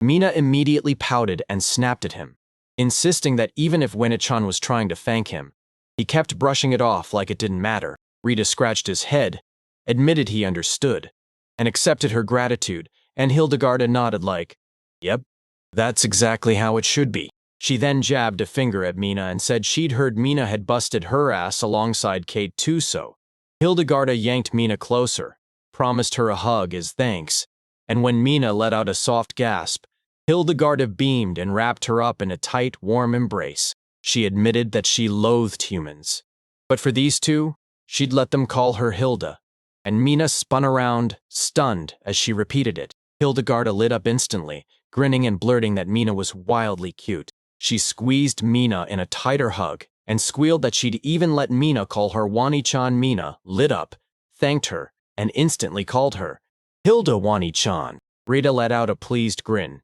relieved to see those two clicking instantly. Hildegarda snapped in shock, flinching hard, then blurted, "Wait, are you thinking I'm the same age as Mina?" Rita stared at her, utterly baffled. Hildegarda admitted she got why he treated her like a child, but she couldn't say much more about it. But then she shot her voice up and flat out refused, saying she still wouldn't accept it. She might grow slowly, but she's still 316 years old. Mina snapped into shocked silence, and Mina burst into praise for Hilda Wanachan, baffled at how she'd survived for so long, while Hilda let out a chuckle and told Mina she better start showing more respect. She insisted she was still young for an elf. Meanwhile, the elder sitting there was already 1,000 years old. And then she went even further, saying the elder in the next village, a trip that takes about a month, is rumored to be 2,000 years old. Rita's jaw hit the floor, and Mina just stared, mouthing her shock. Suddenly, Hildegarda's ear twitched. Mina blurted out, "What's wrong, Hilda Wani-chun?" While Rita leaned in, wondering if she was hearing some kind of weird running sound. Hilda blurted out, "Please, let it not be bad news." Suddenly, a pack of claws ripped into the room, and the chaos alarm blared. He snapped. "It's here," Hilda blurted out right away. "Is it the black dragon?" She snapped her order to Klaus to get ready, and Klaus shot back a yes instantly. Then she turned to Rita and Mina, thanked them for everything, and told them she had to run off and fight. Rita shot a worried look at Hilda and begged her to stop, because even if she'd healed, those wounds had still left her wrecked. Then he demanded, "So you're really planning to go?" Hilda giggled and threw a playful punch at him, then declared she was the village's strongest warrior, because if she wasn't fighting, who on earth would? Rita fixed Mina with a silent stare, wrestling with her thoughts for a beat. Then, with razor-calm resolve, he said he'd go too. Mina's eyes flew wide as she blurted, "Rita!" Rita told him, "At the very least, I'll back you up. I'll heal you with magic." Mina shot up right away and blurted, "I'm coming too." Rita snapped her attention to Mina and promised with iron certainty that he'd come back safe, so Mina should stay put. Mina nodded and told him he had to return alive too. In the middle of the village, the warriors huddled tight, tense, silent, and braced for impact. Then Hilda snapped her voice through the air, telling the brave elves exactly what they were facing: the black dragon that had torched their home and crushed their friends. She admitted she knew their fear, because she felt it too, but she slammed the question forward: if they bolted now, who was going to guard the village and the people who couldn't run? She screamed for them to pour every ounce of pride into their arrows and drop the dragon, and the warriors erupted with a roar back at her. Hilda shouted that this time they wouldn't fold. Victory was theirs to seize, and with fresh fire in their guts, the archers raised their bows high and cheered like the battle had already been won. Hilda blurted out that they were here, snapped everyone into position, and left the archers poised and ready to fire. A massive black dragon thundered toward the village, swallowing the sky with every beat of its wings. Its eyes locked onto the land below, and Rita, fidgeting with nerves, whispered, "That's the black dragon." A massive dragon beat its wings high overhead, circling like a hunter and watching them with sharp, unblinking focus. A frantic voice blared that they'd reached their target, then barked the command fire. The archers unleashed a relentless storm of arrows, raining straight down on the dragon looming above. They kept raining arrows down, and multiple shots landed perfectly straight through the dragon's wings buckled, its body rising in agony. Then it tore the air apart with a roar of pure pain. Hilda barked that they had to bring it down for now, and the archers kept blasting arrows non-stop. Smoke billowed inside the dragon's mouth as it slowly peeled its jaws open. Hilda blurted an urgent warning at everyone. "Brace yourselves, it's about to fire that breath attack." She snapped an order and told them to raise the barrier. The black dragon snapped its wings and unleashed a raging blast of fire tore through the air, and those flames sprinted straight for the warriors. A glowing barrier shot up at the last second and slammed into the burning attack, saving them. Rita spun around, stunned, and demanded to know what it was, because even after the flames were blocked, the heat still blistered his skin. When the dragon's blast finally stopped, smoke poured from its mouth and coiled in the air, yet the warriors didn't budge. They just stared the beast down, holding their ground as they waited for the next order. Then, drifting away inch by inch, and the black dragon lowered its gaze at the one beneath it, Hilda bellowed, "Fire!" as she watched them climb higher into the clouds, and the archers crashed the sky with another raging wave of arrows. Suddenly, the dragon froze in midair. Hilda screamed that its breath was coming again. The black dragon erupted with another scorching blast, and everyone snapped up their barrier fast, shielding the whole crew one more time. Rita couldn't stop thinking, how many more times would they have to run this same thing before it finally ended? Hilda told Rita, "I'm sorry I pulled you into this fight." And Rita shot back, "But you're the one who begged me to join." Hilda admitted that even with everything spinning around her, she was still relieved he was there, because having a precious healer like him close by made all the difference. She told him that once the black dragon was finally down, she'd personally pay him from the village's own stores. And Rita practically beamed as she said this was the first time he'd really feel like a true adventurer, because now he couldn't wait. Hilda snapped her voice up again, shouting that its breath attack was running out. Then, she barked orders for the archers to get set and ready to fire. Rita watched another storm of arrows shoot up into the sky. Staring at the black dragon overhead, she was sure every single hit was tearing into it. But deep down, he couldn't shake the question. Could they really beat an enemy this brutal? He froze for a beat, then clenched his resolve. No way were they losing. The black dragon roared again and slammed another fire blast into their barrier. Rita was drenched in sweat as she screamed, "At this pace, we'll be cooked alive." And right then, he shot a healing spell straight onto Hilda's burned shoulder. Rita was already wiped out and she blared, "Tell me who else is burned." He realized right then that even a direct hit wasn't needed. The dragon's scorching breath didn't have to land on you for the brutal heat in the air to burn you.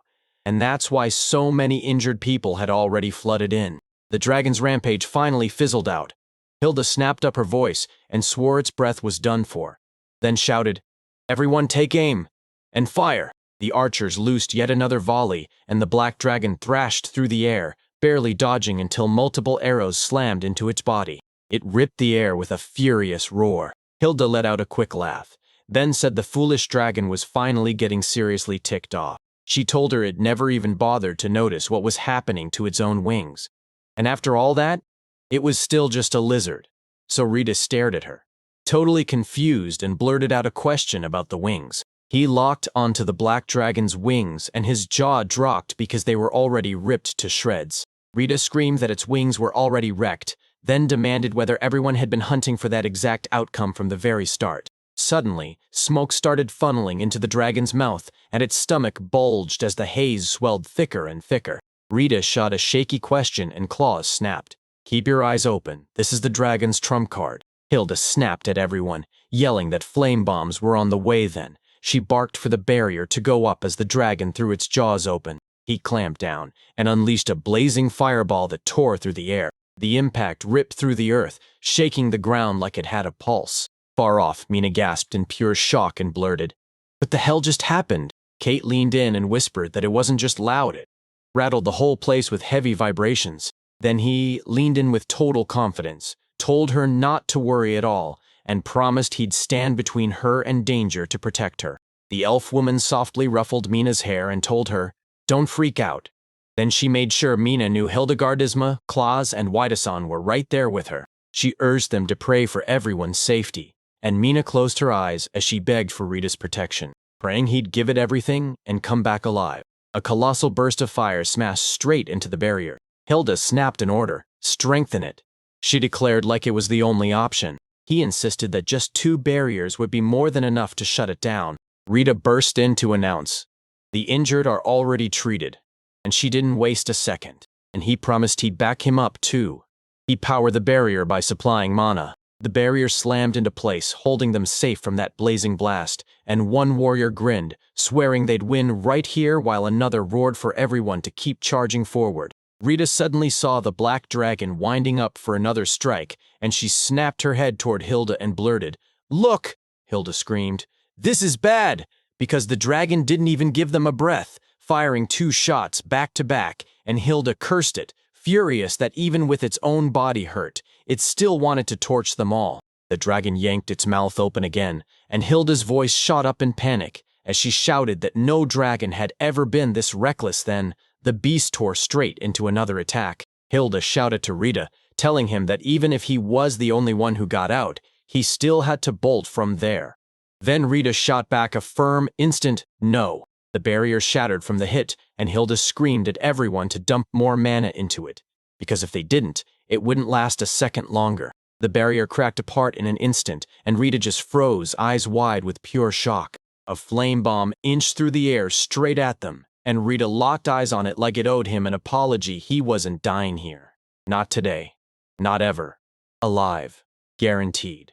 Then, in silence, he started weaving a spell inside his mind, summoning the spirit of the wind. Suddenly, a vicious wind whipped around him, and right behind Rita a wind spirit burst into view, and those glowing hands plunged into him. Then the spirit tore open a secret seal, blasting thick black smoke out from his very core. The wind spirit leaned in close and pushed Rita to give it everything he had.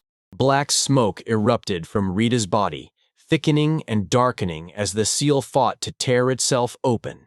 Rita clenched his focus and kept chanting inside his mind, forcing that chaos to harden into a shield. A huge blast of wind tore forward like a living storm, He forged a brutal shield, trapping the incoming flame bomb before it could burn them. Hilda's eyes went wide, and a gasp tore out of her as she processed what she'd just witnessed. Rita couldn't stop wondering what happened to the weight crushing his chest, because the lid was gone, and suddenly, he felt weightless. His mana roared out of him, and for a heartbeat he felt unstoppable, like he could crush anything in front of him.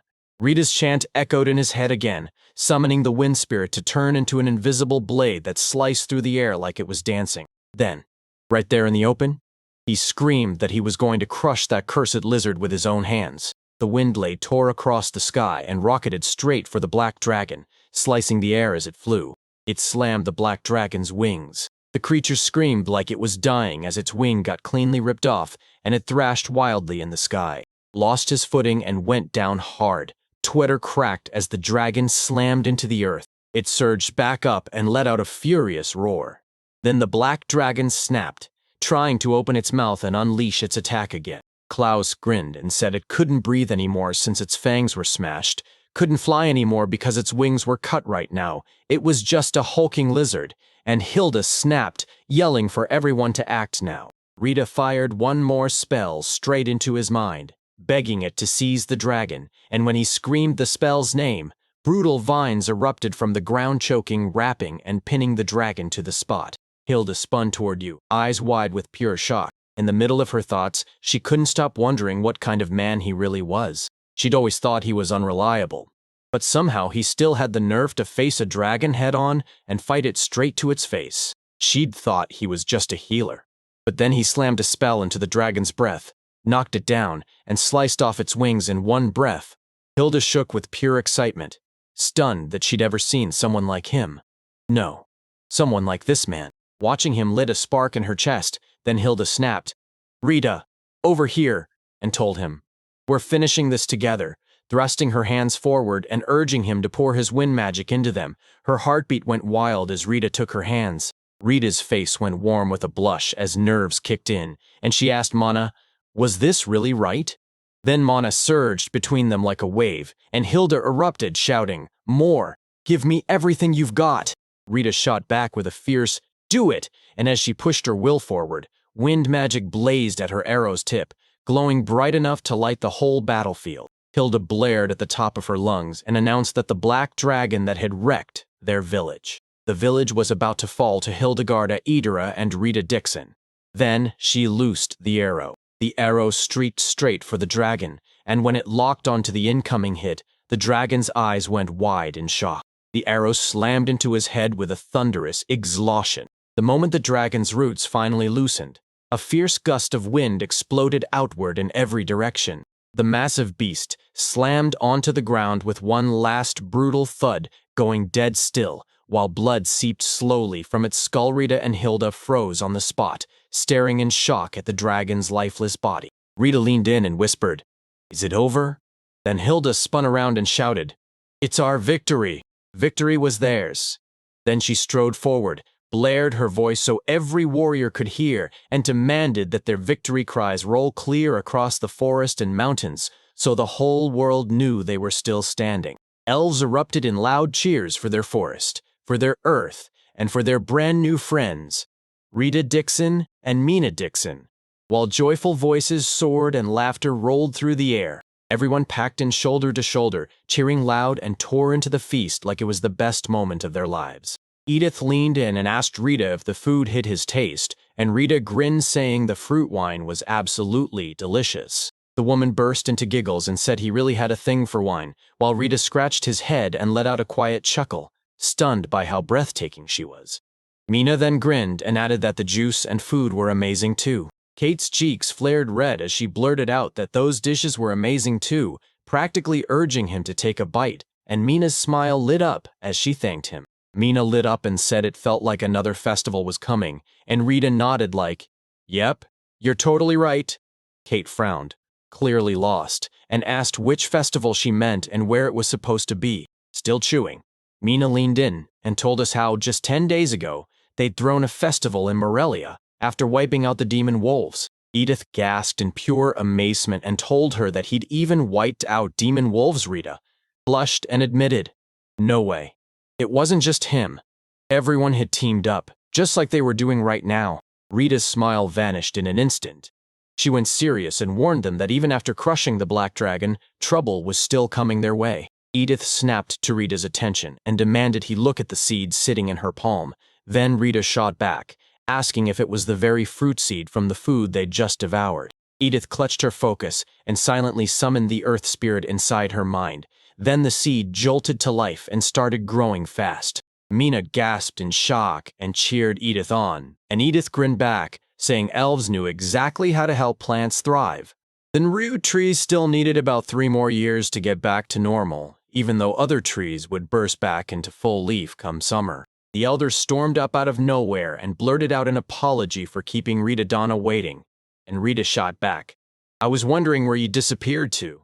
Dal stepped in and said they'd been talking about his reward. The elder told him, "Even if we pull it from the village stores, you'll get a measly little payout." So they ditched that idea and instead promised him 30% of whatever money they made after selling the black dragon. Rita yelped in shock, staring at it like, "Wait, did I just go way too far?" The elder praised Rita's insane effort, then admitted they'd still feared it might never be enough. Klaus urged Rita to take it, swearing it'd shape Mina's future too. Then he watched Rita freeze in heavy thought, and after a beat she finally nodded, saying she got it and would spend the reward with care. Klaus suddenly remembered earlier when Rita used his item box to stash the black dragon. He'd already been blown away by the wind barrier and wind blade, but her item box had an absurdly huge storage capacity, and when he asked about it, Rita shyly admitted she'd assumed it would have been full the moment she tucked the dragon's wings inside. The old man grinned and said that because of him, they didn't even have to break the dragon apart. They could haul it to the human town in perfect shape, just like that. Klaus smiled and promised the cash would go straight into rebuilding, and everyone agreed that from now on, they'd stop hiding and start dealing with humans. Rita blinked in shock and then said, "Wait, you really think that's wonderful?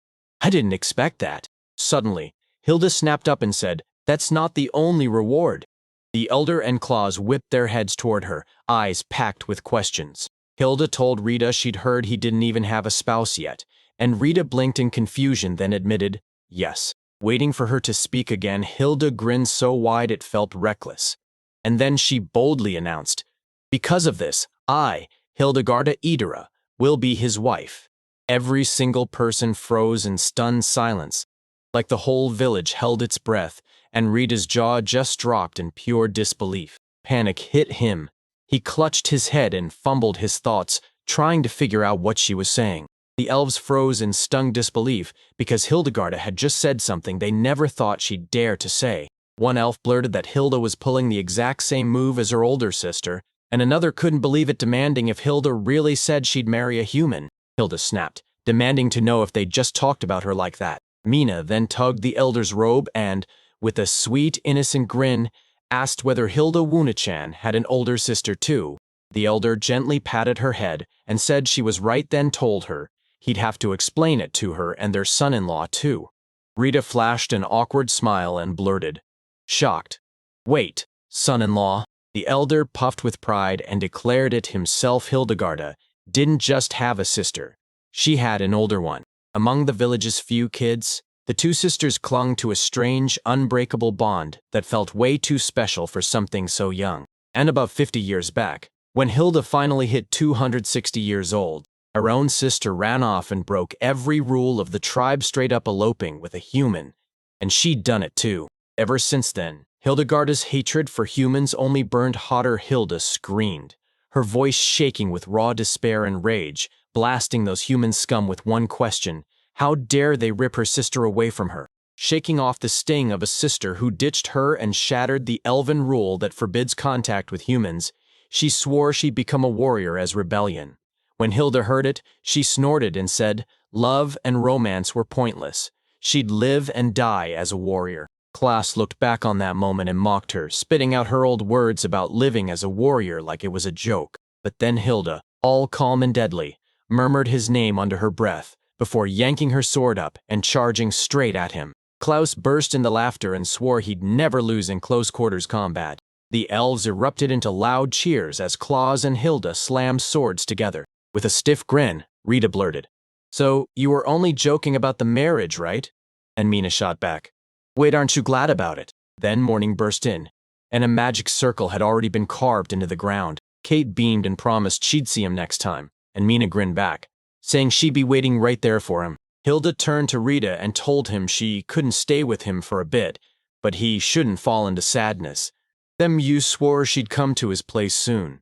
Rita froze, caught off guard, because yeah, she was still dead serious. Hilda beamed and blurted out that she finally got what her sister was feeling, because now she understood it was completely normal to live with the man she'd fallen for.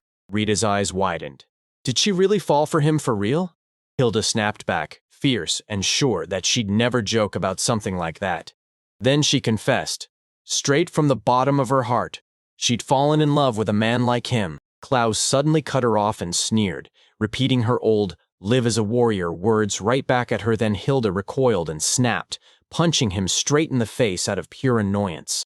The elder patted Rita on the shoulder and told her, looks like it all turned out this way, son-in-law.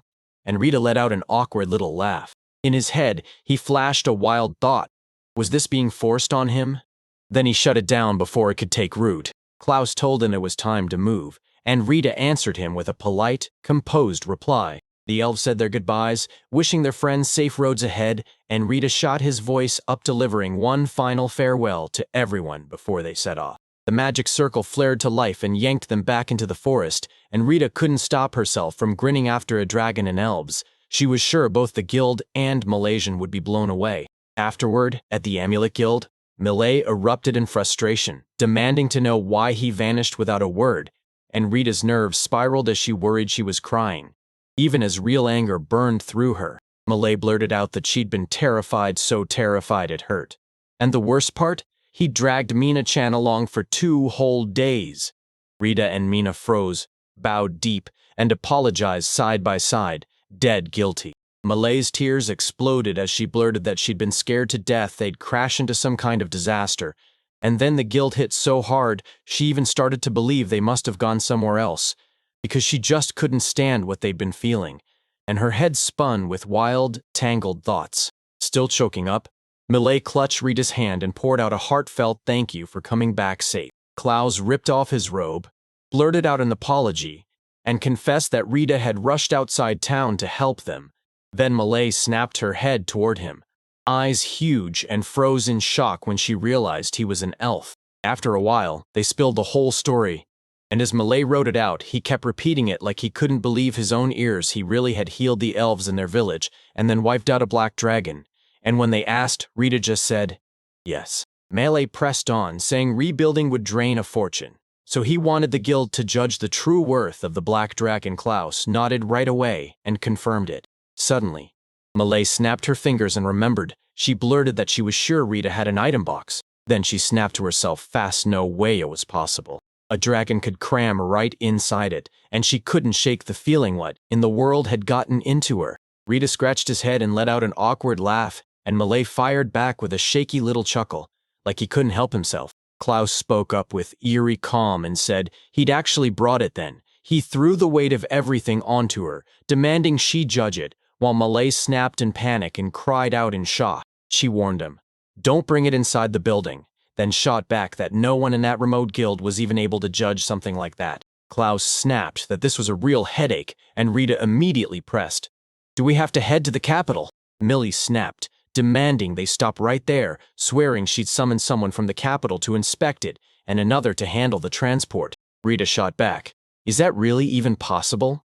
Then thanked her from the bottom of her heart. Klaus leaned in and demanded to know how long it would take, and when Malay finally stopped and thought it through, she said she was sure 2 weeks would be more than enough. Klaus nodded hard and said, got it. Then he promised he'd head back to the village. Right before he left, he told her, our village has decided this is the moment to finally start connecting with humans, and from here on out, you're the one we'll count on too. Malay snatched his hand and swore she understood, while Klaus promised he'd file everything straight to the higher-ups too, because in just 2 weeks, they were going to be waiting for her. After that, they burst out of the guild, and Klaus told them he'd swing by the shops first, maybe snag some baked treats for Kate and Edith. Rita burst into laughter and told him he was a great dad. And Klaus snapped back that Rita was the exact same. Then his smile vanished and he said, "Now that Rita's taking care of us so well, I really hope we cross paths again." Rita shot back, "I feel the same." Klaus softly ruffled Mina's hair and promised he'd bring Kate next time, so they could finally play together. Mina beamed and agreed right away. Right after that, they waved goodbye and split up for good, Rita staring into the distance, her mind spiraling around one word: father. He finally understood he'd have to sit her down and dig out the truth about how she really feels. Mina giggled and leaned in, asking what on earth was wrong. Rita then said they'd also have to apologize to Riggs and Myron Chan, and Mina snapped that he was dead on then. When they finally showed up at the inn, Myron burst out with a booming cry that shocked them both. Nightfall crashed in hard, and then the threat finally surfaced. A chilling voice thundered through the dark, promising she'd never get to be happy. Alone Mina spun toward it, and her jaw hit the floor in shock. There was Rita, looming there with a grim, twisted look, and right beside him stood a girl in a robe, motionless as stone, staring at Mina. Blood-red tears poured from her eyes, and with a snap she drew her sword, pressing it to Rita's neck. Then she swung without a hint of mercy, cutting clean through as Mina screamed, begging her to stop. She jolted awake, gasping like the nightmare had stolen her breath. Sitting bolt upright in bed, she stared at Rita, peacefully asleep beside her, and whispered to herself, "It was just a dream, right?" Then she grabbed Rita's hand and broke down in silence, tears spilling as she breathed, barely audible. His name, Rita-chan. At the amulet's edge, Rita leaned in and demanded to know if it was really true, if nobody was even hunting for Mina. Malay nodded and said, yes. Then she explained that from the capital's headquarters to every branch spread across the land, she checked them all. Then she bowed low and blurted out an apology for not being able to help much. But Rita shot back fast. "Don't you dare think that," because he was genuinely grateful to her. Once their talk wrapped up, Rita shot to her feet, and he leaned in to tell Mina he was genuinely sorry for keeping her waiting. It felt like today had zero quests, so they decided to take a laid-back stroll instead. Mina flashed a warm grin and happily nodded, fully agreeing without a second thought. They ditched the guild and started marching through town like they had a mission burning in their bones. They slammed the brakes at a bakery, then barreled inside. Mina spun her head around the shop, staring in awe like she couldn't believe what she was seeing. Rita took one bite of the cookie, her eyes lighting up as she called it delicious, and Mina grinned right back. "Seriously, it's super crispy." Rita flashed a smile at him and he couldn't help thinking, thank goodness she's finally doing okay. Ever since the night she broke down and cried 3 days ago, she's been dragging herself through the dark. Like a nightmare still clung to her skin then. Just like that, she and the others packed up and headed for somewhere new. Mina practically sparkled as she jabbed at the fish and shouted that they were shiny and gorgeous, and Rita nodded like, "You're totally right." Rita caught it in his thoughts again. He couldn't leave the girl alone like that. They had to sit down and have a real talk. Rita suddenly snapped Mina's name and said, "I need to talk right now."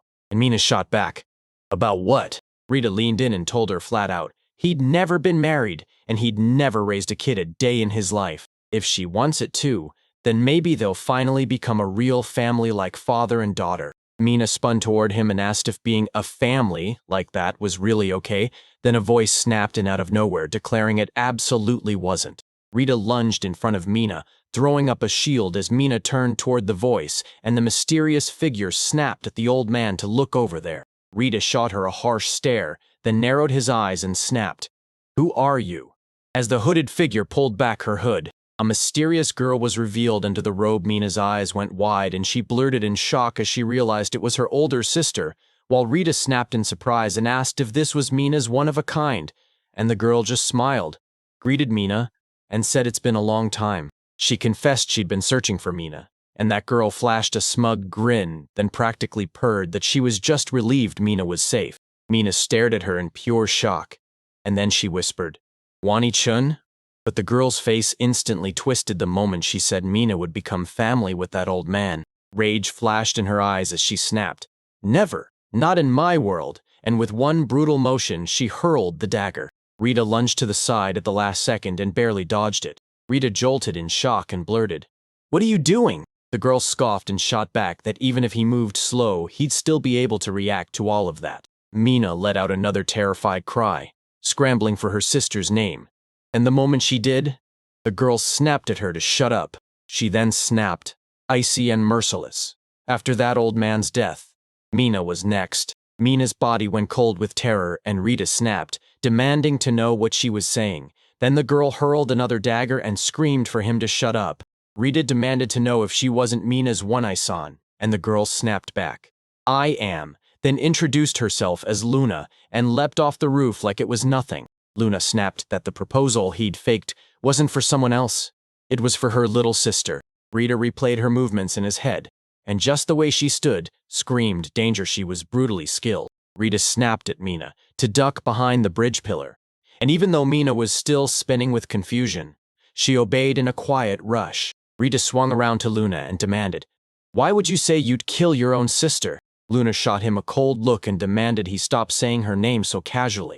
Another dagger hurtled toward him, and Rita shot off a spell the instant it came. Still, the blade kissed his shoulder with a light, dangerous touch. Luna flashed a smirk and admitted he'd shown up just a bit too late with that barrier.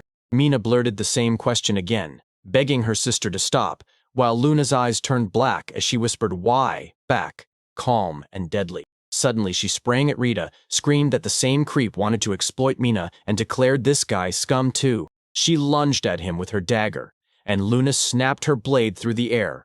But Rita dodged at the last second, and then he demanded to know why she brought Mina into it. Luna kept hammering in attack after attack, while Rita threw up another spell to stop her strikes cold. Then Luna grinned and teased, asking if his magic hadn't gotten stronger after he met Mina.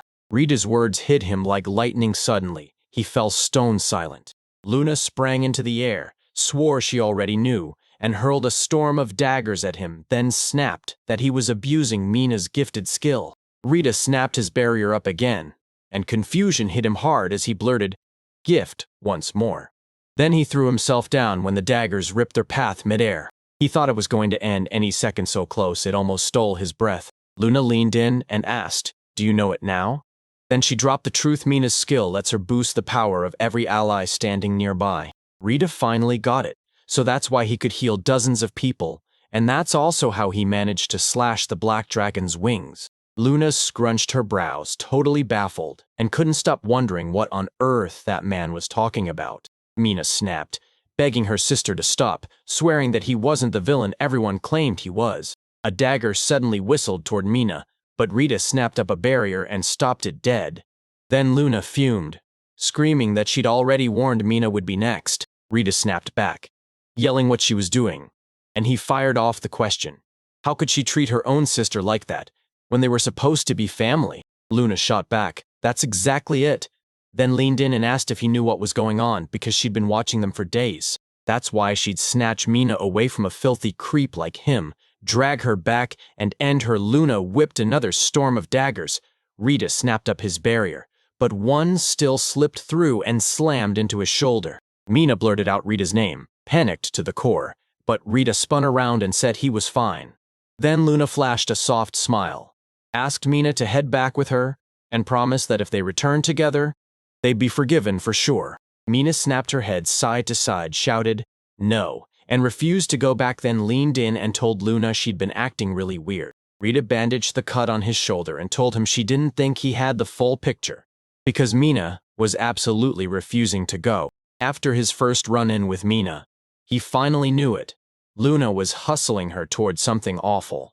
Luna kept insisting she'd bring Mina there, and then kill her, like it was a simple plan. Her words didn't match her actions, all twisted and messed up. Then Luna snapped and screamed at him to shut up. She lunged straight for Rita, shrieking that if only he wasn't there. Clutching the dagger like it was life itself, she lunged at him again, and Rita barked at them to stop and talk it out. Mina screamed at her sister, begging her not to lay a hand on their dad. Then Rita snapped his barrier to life. Right in that moment, Luna stopped cold, Rita's eyes widening as she stared, and Luna clenched her teeth like she was about to explode. Her eyes flared with a new color as tears gushed down her cheeks, and she snapped, It's not fair! With despair choking her voice, she demanded, Why? And tears kept pouring down her face. Then she crumpled to her knees out of nowhere, screaming with sharp pain. Rita snapped her name in panic, Luna jerked back instantly, yanked away from him, and barked that he better not come near her. She pulled her robe over her head, then stared at them, two tears that wouldn't stop falling. She launched into the air and sprinted even farther away. And Rita quietly muttered about the eyes she'd just shown. Mina sprinted up to him and shouted his name, then blurted, "Are you okay?" Rita answered, "I'm fine." Then he shot a question about Luna, and Mina grinned and told him, "She's doing fine too." Mina suddenly snapped her fingers and called him back to read again. Then she said she admitted she'd been genuinely happy the moment he said he wanted her to be his family, and Rita shot back, "Then, I want to be yours too." Mina started shaking and blurted that Luna wasn't just anyone, she was her family too, and the way Luna had acted all day screamed that something was terribly, horribly wrong. Mina clutched Rita's hand. She begged him, please, save her. Rita pulled her into a hug and said not to worry, he'd make a move for sure. Mina nodded softly, but you could tell she understood. Afterward, back at their inn, Mina finally dropped off and fell asleep. A kid sat by himself in the corner, nose buried in a book, like he didn't care what anyone else was doing. He mumbled to himself, swearing he'd make his move for real. Mina suddenly yanked herself back to the time before she ever met Rita back, when she was crammed in an underground organization, living with her sister, surviving days that felt like pure cruelty, while everyone knew she had a gift that could supercharge whoever it hit, and even though she was chained up, they still forced her every single day to blast that power into countless people. But she couldn't trigger it with her own will, so the organization slowly lost interest because if she couldn't use the skill on command, soon, her next role turned into a brutal hostage situation just to keep her sister in check. Later, they realized Mina's physical gifts were unreal, so they forged her into an assassin, and her job was simple: cut down anyone who tried to flee the organization and crush anyone who dared stand in its way. She should have slipped out with one hit each and never looked back, but her sister wouldn't flee because Mina was right there. If she'd been alone, she could have vanished the moment she wanted, but with Mina, she couldn't slip away that easy. Mina was still trapped until one day she spotted keys on the floor because the guards had downed too much and then crumpled where they stood. She seized the opening, snapped her chains loose, and bolted for freedom. She was sure that once she was gone, her assassin sister could finally slip out and be free too. Right now, Rita and Mina stride side by side, shoulder to shoulder. Rita scanned the area and asked if this place would work, then spun around and calmly called out that Luna-chan was here begging her to come out. And just like that, Luna burst into view, stunned as she blurted, "So you finally decided to hand Mina over quietly?" Mina called out to her sister, her voice shaking with worry, and Rita snapped back that no, he'd come today to treat her while Luna stared at him, eyes narrowed with suspicion, and basically told him he'd come here to die. Then she smirked and challenged him. Did he really think her barrier wouldn't crack even if she went all out? Rita said she'd get serious too, because today they weren't joking around. Rita slammed a spell into his mind and summoned a fire spirit. Then a wild cluster of flames erupted out of thin air. Luna gasped in pure shock, her cry snapping through the silence. With her heart thumping, she couldn't help but wonder what it was. Then she blurted, "That's impressive." But right as he was about to fire, Luna didn't waste time. She had to take Rita down first, so she launched a volley of daggers, and Rita just stood there, locked on with iron focus. He hit his item box, and just like that, the daggers that were streaking toward them vanished right in midair. Luna choked on a gasp, and Rita muttered under her breath that she probably hated it. Then he hurled another spell inside his mind, summoning flames to tear the enemy apart, right as he yelled at her to hang on. Fireballs screamed through the air straight at Luna Gree-like. The sky itself was trying to take her out. She gritted her teeth and darted aside as a storm of fireballs rained down around her. The attacks kept snapping at her heels while she dodged, slipping away again and again. She snapped her daggers up, blocking the flames inch by inch, while Rita fired up his item box again. Fireball still hammering Luna as she bolted farther and farther, scrambling for enough distance to breathe. She snapped at herself. "If arrows can't break through, then I'm closing the distance myself." Right in the next heartbeat, Luna slipped in behind them out of nowhere. Mina burst into tears and shouted for her sister. Rita calmly flicked her fingers and cast another spell, whipping a windshield into existence. A glowing magic circle erupted under Luna out of nowhere. She snapped her tongue in fury, then realized he'd tricked her and reeled her right in. A violent gust tore upward like a cannon blast, and Luna shot through the air, screaming in agony. Rita taunted him that now he could finally catch her, and with that, he slammed another spell into his mind, summoning a binding force to trap her. A chain ripped into existence, and Rita screamed the spell's name. Then those chains snapped around Luna's body. Rita hauled Luna into her arms and snapped, "That's enough!" And Mina let out a shaky breath, whispering for her sister. Luna snarled with fury, glaring at Rita, and demanded to be set free. She whipped around to Mina and snapped, "What are you even trying to do after you left me behind?"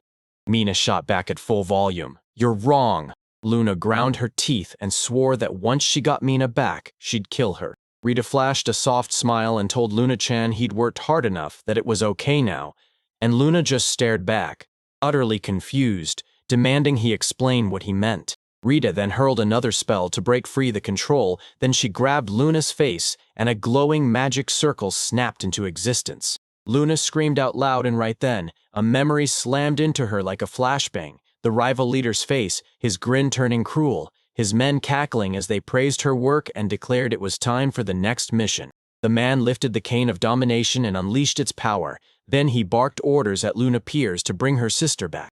Mina Piers had slipped out, and if anyone dared block her path, she'd cut them down. Luna snapped into panic, blurted out, "What's happening?" And when the cane erupted, black smoke blasted everywhere. Then her eyes slowly turned pitch black. She screamed in agony, and the man snapped with rage, blaming it all on the kid who'd bolted. Then he kept swinging that cane of domination. Luna shook with pain and whispered Mina's name under her breath. Then later climbed to a high spot, looked down like a predator, smirked, "I found you now," and told them it was time to go home. But then right in her head a voice exploded, shutting that idea down, and declaring she wouldn't be getting Mina back. Luna crumpled to her knees, choking back a silent scream of pain, whispering Mina's name over and over, swearing she had to take her. Luna's gaze flickered as fresh tears poured out, and she kept whispering Mina's name like it was the only spell that mattered.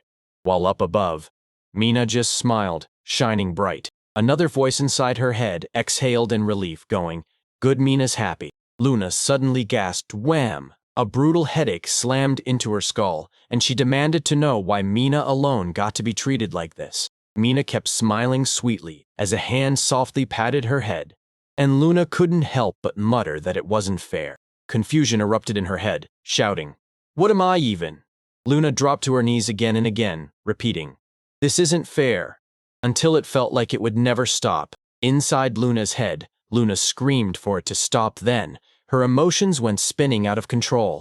She screamed at the nightmare to stop because it felt like something was swallowing her whole. Still, she kept whispering that none of this was fair until Luna's frustration flared, and she finally realized she couldn't keep the domination under control anymore. Her reason crumbled bit by bit, and in her mind she begged anyone, "Please, help me," while her eyes slowly swallowed into pure black, tears blasting down her cheeks. Luna hissed that she'd kill Mina, and even as she swore it, the tears still wouldn't stop as Mina's trembling pleas crawled out for someone to save her. Rita snapped back instantly she'd be rescued right now, and a blazing light erupted around them. Suddenly, the darkness swirling in Luna's eyes split apart crack by crack until it shattered into nothing. Her eyes snapped back to normal, and she stared straight ahead with wide, glassy eyes, while hot tears spilled down her cheeks. Mina's voice shook as she called out to her sister, fear punching straight through her words. Luna yanked herself free and bolted out of Rita's arms. Mina called out again and pushed to move closer, but Luna snapped, shouting at her to stay away. Fresh tears spilled down her face again as she wailed, admitting she'd done nothing but cruel things. Mina whipped her head side to side and sobbed, "No, it's okay," insisting she knew her sister better than anyone. Luna blurted out an apology, admitting that the moment she saw Mina living so happily there, jealousy hit her hard, and she couldn't stop asking why only Mina got that kind of happiness until rage completely swallowed her whole. Mina surged closer and blurted out her own apology, sobbing that she should have never escaped alone. Then she begged her sister to forgive her. Luna snapped back that none of it was Mina's fault, and she didn't have to apologize. Then Luna whipped around to face Rita and shouted his name, and Rita just stared back, calm and ready, as Luna begged him to take care of Mina. Run back and tell them Mina's been killed, then trust her to figure out the rest somehow. Mina shot out a hand, grabbed her arm, and blurted in confusion. Wait, what are you even talking about? Rita shot back instantly, yelling that she absolutely couldn't do that. Luna shot back. If I don't, they'll come hunting for us. Rita snapped back that she'd handle them too, and he swore he'd protect her, then begged her not to split off from the group. Rita's fist clenched so hard her knuckles ached as she pushed on. Mina had said she wanted to become his family. If that was real, then Luna wasn't just someone, she was family too. Luna cracked a bitter smile, let out a heavy sigh, and said it felt almost like a marriage proposal. Rita gripped her tightly and yelled that she could name it whatever she wanted, because didn't she see Mina was smiling right then? Then he promised, if Luna joined them, he'd make her happy too, and he asked her to become their family. Luna stared at him, completely stunned into silence. Then she broke down in tears and nodded, agreeing right away. She flashed him a smile and promised she'd stay right by his side under his care. Mina clutched Luna in a tight embrace and sobbed, begging to see her sister again. Rita pulled both of them into a tight embrace as Mina called out again. Luna sobbed and whispered an apology for scaring her, and the three of them clung together, crying in silence. Rita held him close in her arms under the huge, silent sky. They sprinted back to the inn. Mina bolted ahead, giggling non-stop as she shouted for her dad like it was the best reunion ever. Myron's eyes widened as she said even the way she called him had changed. Then Mina lit up with pure joy. Right after that, Riggs snapped around to Luna and demanded, "Who are you?" And Luna blushed, introduced herself as Luna Dixon, Mina's real sister, and greeted him with polite grace. Then Luna finally caught Rita's stare and snapped, "What is it?" Rita shrugged and said he was just curious what she'd call him. Luna went quiet, clearly wrestling with an answer. She froze for a heartbeat, eyes narrowing, then bam, an idea hit her like lightning. Luna let out a little chuckle and said she'd call him Papa, and Riggs burst into laughter, wondering if it hid some deeper meaning then. Myron lit up, convinced Luna had just proposed to her. Luna stayed calm and said, "Since you already proposed while having a daughter, then of course she calls you Papa too." And Rita immediately shot both hands up, insisting she was still a minor.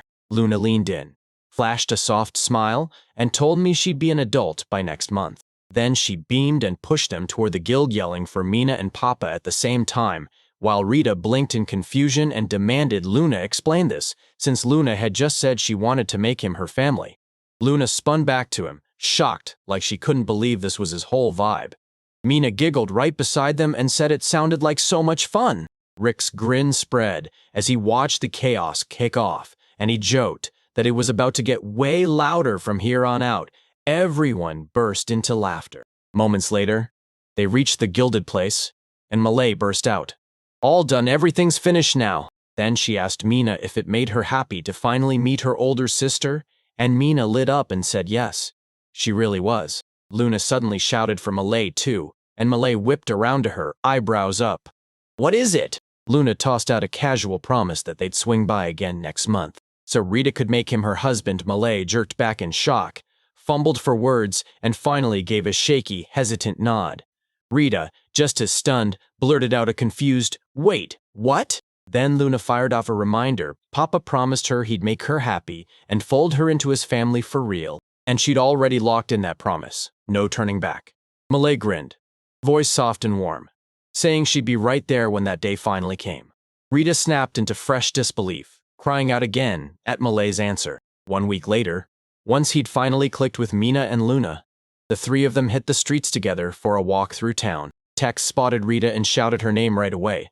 Then Elliot leaned in and asked if the three of them were clocking out for work again today too. Rita greeted both of them politely, then broke the news that someone got hurt that morning, and he'd only just come back after helping out. Elliot nodded, saying the weather was heating up, and sure enough, the monsters were waking up more and more. Then he shot Rita a warning.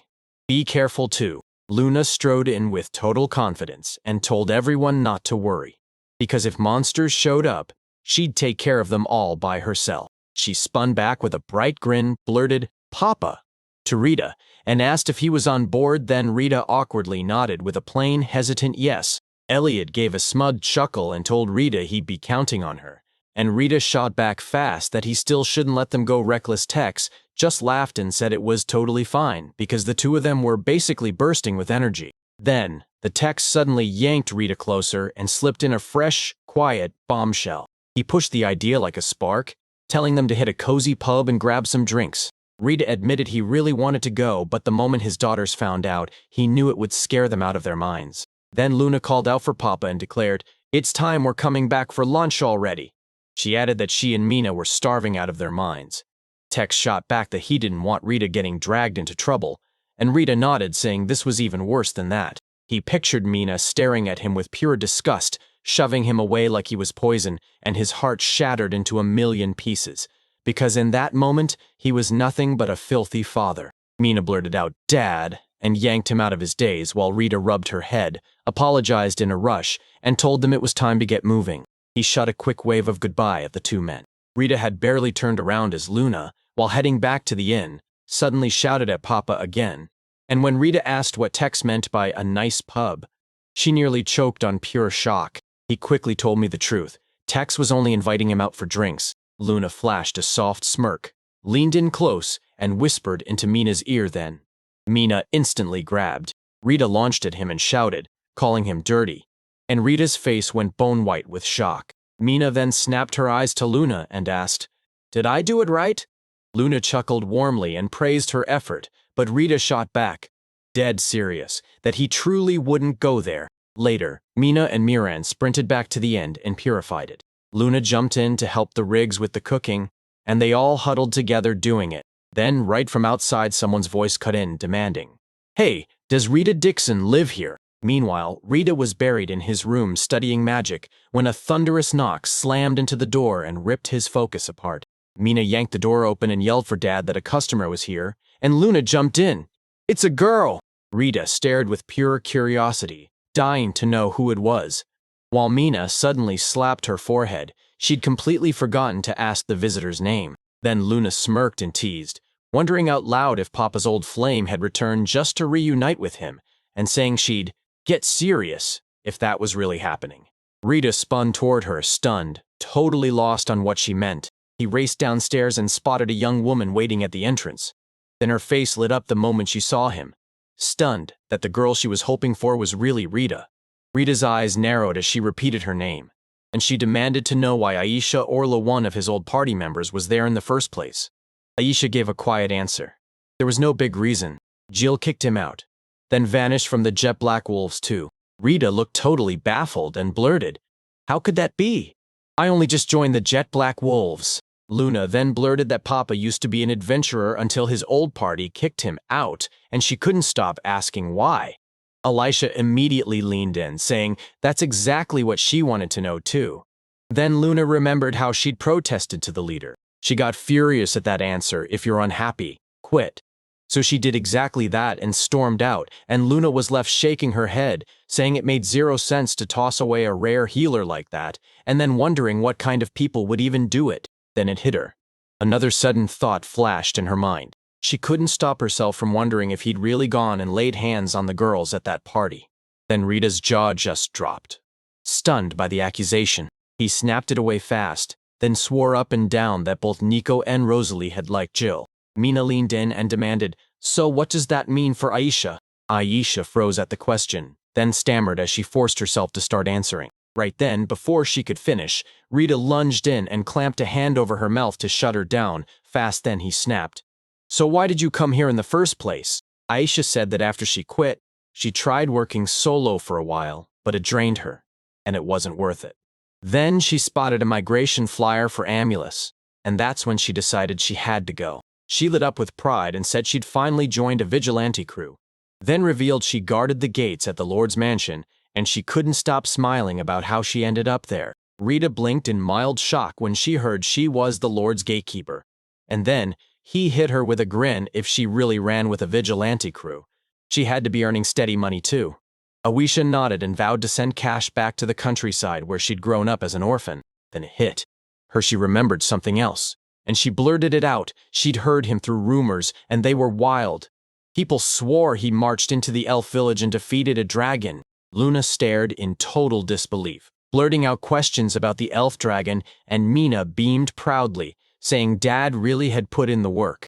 Aisha admitted she first assumed it was just someone else with the same name, and then she leaned in, demanding to know if the rumors were actually true. Rita let out a tiny chuckle and admitted, straight to the point, that even he couldn't believe it. Luna and Aisha both snapped into stunned silence like they couldn't even breathe in disbelief. After a beat, Aisha said it with total calm, just 3 weeks, and the gap between him and Jill had become massive.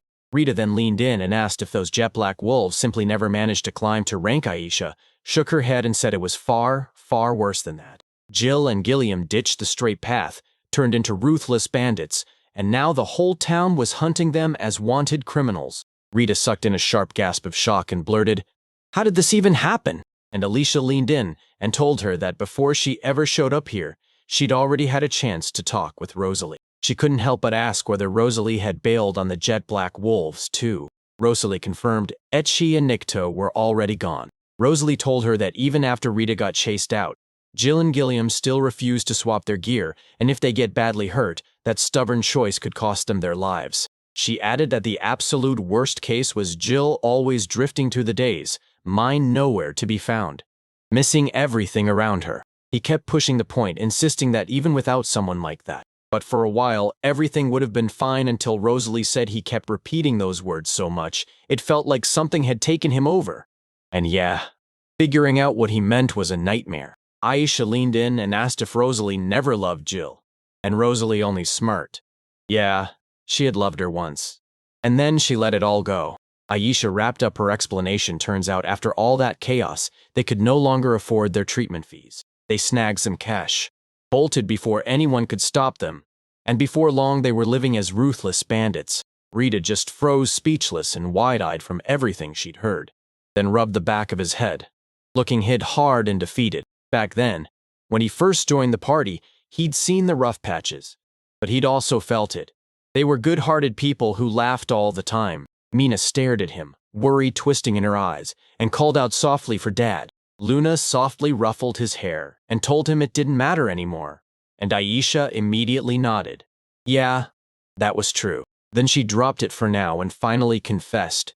She'd been dying to ask something for ages. She glanced at the two girls and blurted out, "You're both insanely cute!" With a mischievous tease, Aisha shot him a look and wondered if he'd somehow swiped them.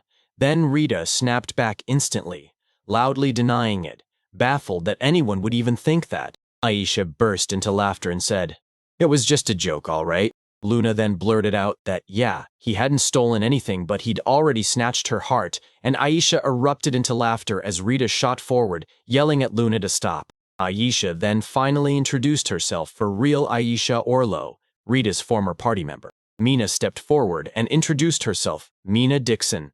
His daughter then Luna quickly followed, declaring she was Mina's sister and his wife, Luna Dixon. Aisha blurted that this whole mess sounded way too complicated, but Rita immediately snapped back, raising his voice and swearing that she was also his daughter and that both of them were his daughters. Aisha spun to the other girl and asked about her, and yeah, she had the same cute vibe too.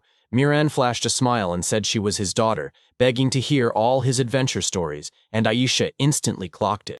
Mina lit up and asked if the tales would be about Dad, because she wanted to hear them too, and Aisha checked with Rita if that was okay.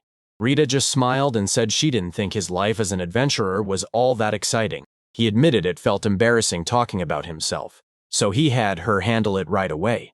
Luna blurted that she wanted to hear all about his relationships with women, and Rita shot back to keep those details out, which he agreed to on the spot. Then Aisha took a deep breath like she was stepping into the spotlight and proudly declared she'd tell the story of how she got saved, thanks to Rita, while Rita's smile turned uneasy, like she could already feel trouble brewing. And Aisha started by saying she'd explain how they first met. Then it hit her like a lightning bolt. She jerked to a stop and blurted, "No, that's not it." She spun toward Rita and blurted out that the Lord had demanded a healer.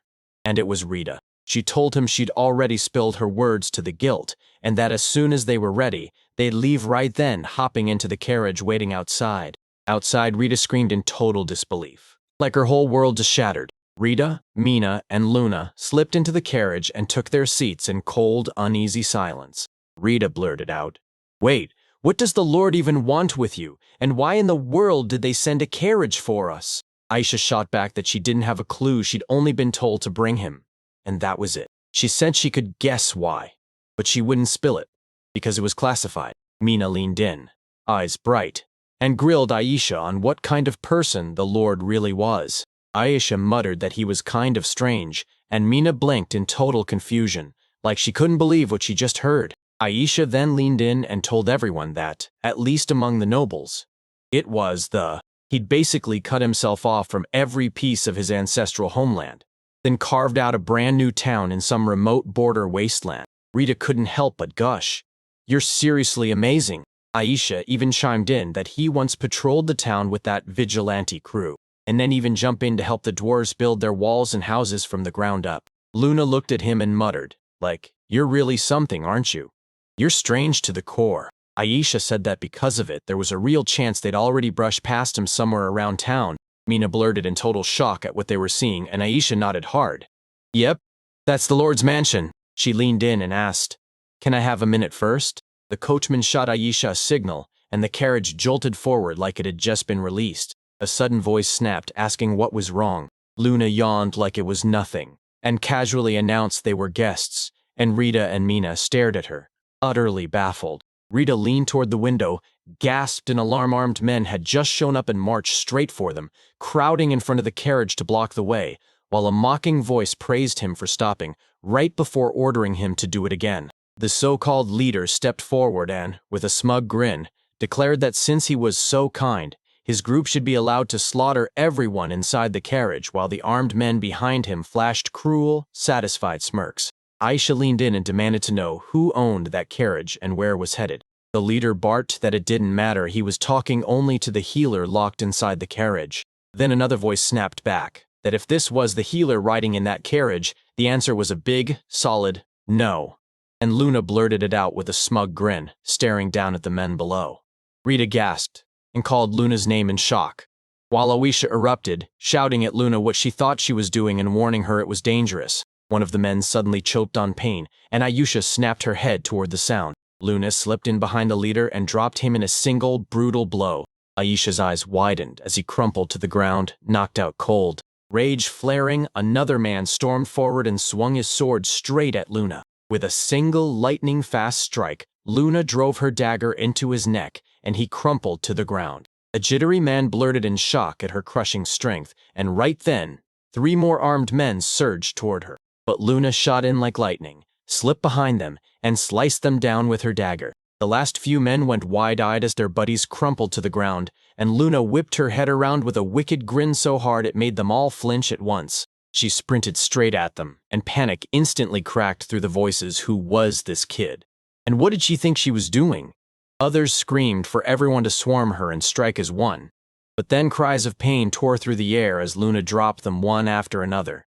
Aisha stood there, frozen in shock, and the memory hit her. People had been talking about a terrifyingly strong girl who'd been helping the adventurers and the vigilante squad wipe out monsters. With dark skin and silver blonde hair, it finally clicked. Luna had been right there the whole time.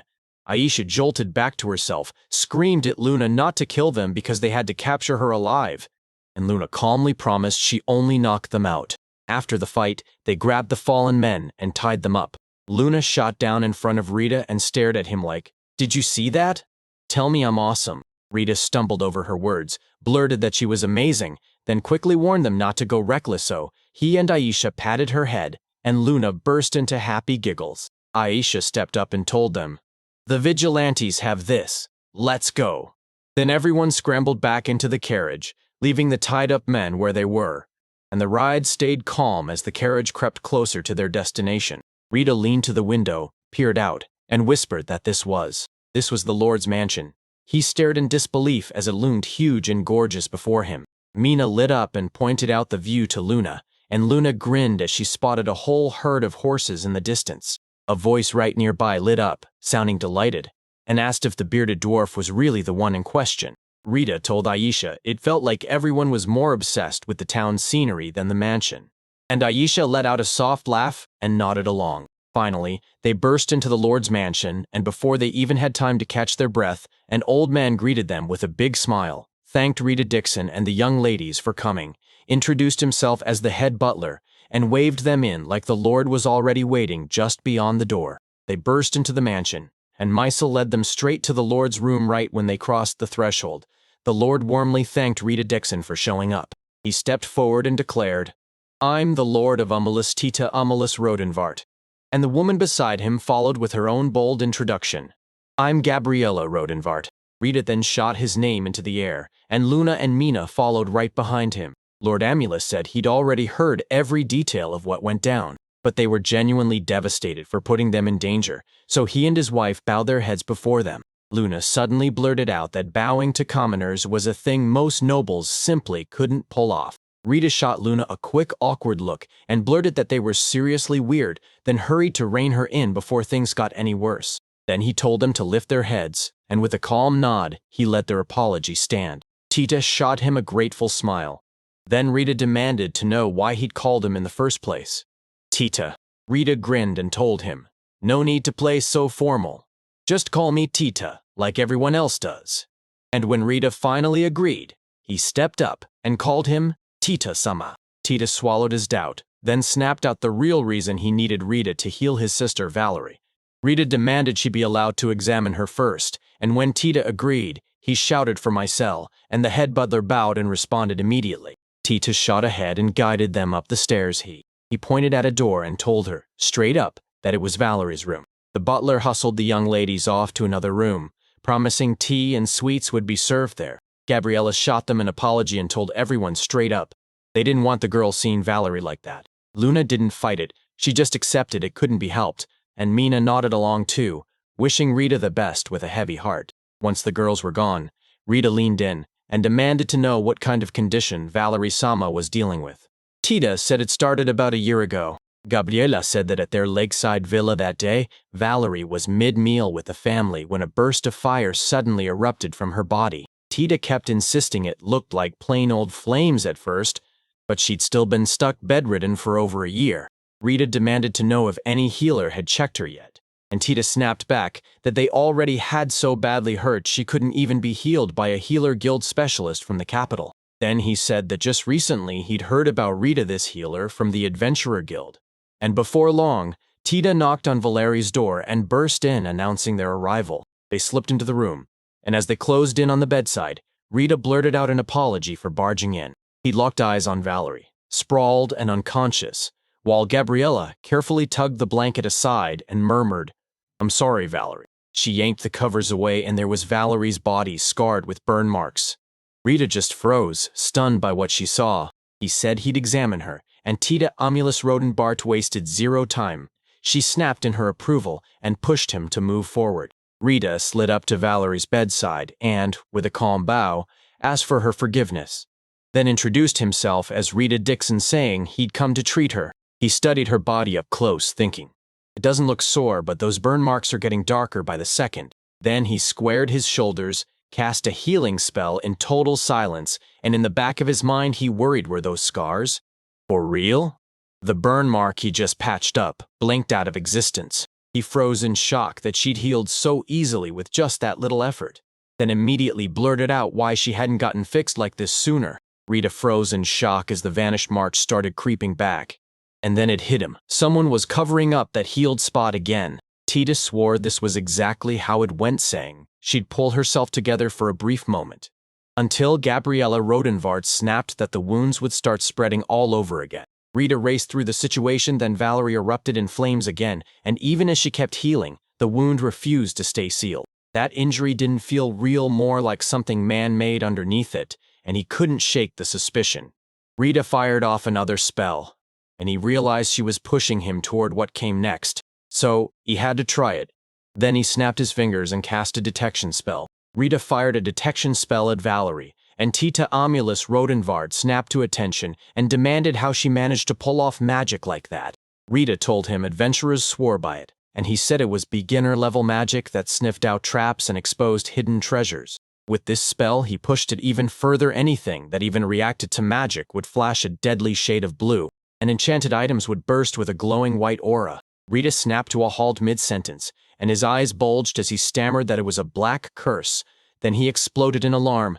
screaming that Valerie was cursed. Tita froze in disbelief, couldn't accept what she was hearing, and blurted, "Why would this happen?" Then Gabriella Rodenbart quietly called Valerie's name, worry shaking every word. Tita snapped in pure frustration and demanded, "So what do we do if this really is a curse?" Gabriella waved him over and said they'd haul everything to the Healer'S Guild in the capital, and Tita agreed, then snapped the question right back. Could healers even stand a chance against curses? Rita suddenly snapped at Tita-sama to hold up for a second, and when Tita spun toward him, she bowed her head and apologized, then promised Rita-kwan that Tita-sama would be rewarded properly for all this. Rita shot back that it wasn't about that. Then he froze for a beat before finally confessing, "I just memorized the spell." Then he demanded permission to use it on Valerie-sama, and bam! The spell he named was Asterisk, Dispel Magic. Tita snapped into stunned silence, and the moment she did, she immediately froze in place. Rita burst in and demanded, "Can you really use it?" And the second he said yes, he practically begged, "Do it right now." Rita answered without hesitation, "Yes." He confessed that he had no idea how much he could truly pull off, but before the capital could even get a word out, he'd push through his fear and try to ease her pain, anything to buy time until then. Rita summoned a spell in her mind, begging the spirit of light to drive the evil forces back, to cut them down before they could even finish the spell. He tore the curse away, and a gentle, luminous light started to spill into the darkness. A massive magic circle flared open under Valerie's body. In the thick darkness, a hushed voice breathed, "It's hot, and it's dark." And Valerie kept repeating it as flames closed in around her. Lost in her own thoughts, she suddenly heard voices outside, and her heart jumped then sank when she realized she didn't know how long she'd been stuck there, unable to see, barely able to hear, trapped under a suffocating heat.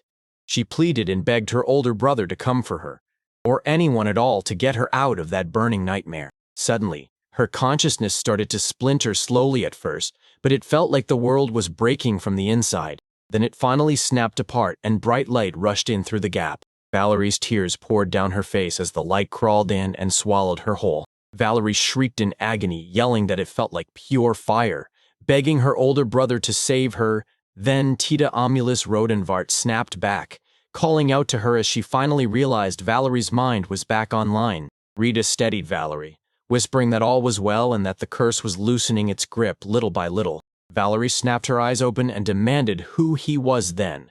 Rita stepped forward and said, "I'm Rita Dixon, a healer." Rita kept on healing her, while Tita and Gabriella Rodenvart watched with bated breath, worry written all over their faces, and in Valerie's head. She kept calling her older brother over and over. Another brutal wave of pain crashed through her, and she screamed again. Tita gasped softly at the sight of the black scars crawling over her body, and as he watched, the dark marks on Valerie's skin began to fade slowly, then steadily, while Rita kept pushing her healing forward. Valerie clung to him, screaming through the pain as the black scar on her shoulder finally vanished too, and Gabriella's tears turned to relief as she watched every mark disappear, one after another. Rita pushed Valerie forward and told her to hang in there just a bit longer, swearing he'd fight with everything he had. Valerie managed a shaky smile and whispered, "Yes." Then she called out Rita's name only for the pain to slam back into her and force another cry. Rita's thoughts hit like a brick. This was brutal. The spell drank his mana nonstop, and suddenly he couldn't rein it in anymore. Sweat drenched him the second he understood how bad it was. This danger wasn't backing down. It felt like his mana was getting yanked out of him, one cruel drop at a time, while that light around him flared and flickered ready to vanish. Pounding that made everything blaze even hotter. Gabriella clapped their hands over their eyes as that blinding glow smashed into them. Suddenly, the blazing light died out completely. Then Tita blurted, "What was that incredible power you just unleashed?" The bright glow around Rita and Valerie finally vanished completely. Rita barely managed an apology to Valerie-sama, and Valerie answered in a gentle, steady voice, "Yes, Rita." Rita leaned in and hissed that he'd hit his limit. Then he crumpled, passed out cold, and collapsed into her lap. Valerie gasped in shock, and Tita snapped to her side right away, asking if she was okay. Valerie just said she was, and he claimed it was all because of Rita-sama. Nikto leaned in and told him he had to learn to control his mana. Rita just nodded and said, "Yes." Then he unleashed a wind blade, and Nikto lit up, praising him like, "There you go."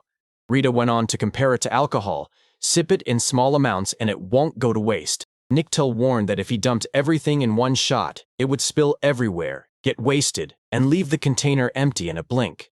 So Rita grinned and nodded right along. Then Nikto said, "Yeah, that's basically how it works," while she shut her eyes and summoned the spirit of flames with a spell inside her mind. Tiny flame balls started blasting through the air toward the beasts and Rita's eyes went wide with shock. Nikto snapped that if he didn't do it exactly that way, then this is what went down. She slammed another spell, summoning the spirit of flames again, and bam! Huge fireballs burst into the air and tore straight toward the enemy, while Rita gasped, crying for her to stop. Flame balls detonated with a violent burst. Jill snapped in fury, screaming that she wanted to know if they were trying to wipe them out too, and Gilliam grinned, bragging that taking down the goblins in one strike was straight up impressive, then burst out laughing. Nika leaned in and asked Rita if he finally got it. Rita scratched his head, stammered that, yeah? He understood, and promised he'd give it his all, while Nico grinned and said he absolutely could. Rita jolted awake from the dream, and under her breath, she insisted it was just a dream. He realized he'd totally lost control of himself, snapped out of it and collapsed in a faint, and even then, he couldn't pull off the skill they taught him all those years ago. Tita Omulus Roden Bart suddenly blurted, "I'm awake now." And Rita jerked back in pure shock. He snapped around to face him and blurted out an apology for taking his bed. Tita told him to stop stressing, because he wasn't just some random guy. He was her sister's benefactor. Tita leaned in and told him the others had run. Detect on Valerie and the curse really was gone for good. Rita let out a relieved breath and told him, "Thank goodness. That's exactly what I needed to hear." Then he fired off a question about the girls, and when Tita grinned, she said Mina and Luna had slipped into the bath with everyone. Outside the mansion, a stern voice snapped at Valerie to watch her step, reminding her she'd only just crawled out of an illness, so she smiled politely and answered her older sister with a grateful, "Thank you."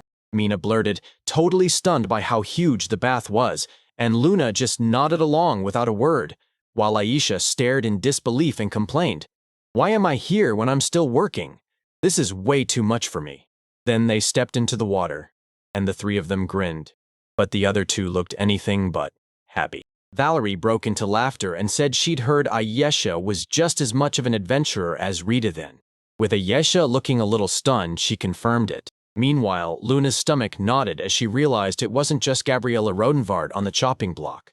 Valerie was even pressing her about Papa, and Luna instantly knew something terrible was about to hit. Valerie cheered about how amazing it felt. Luna shot back with a flat, "Yeah."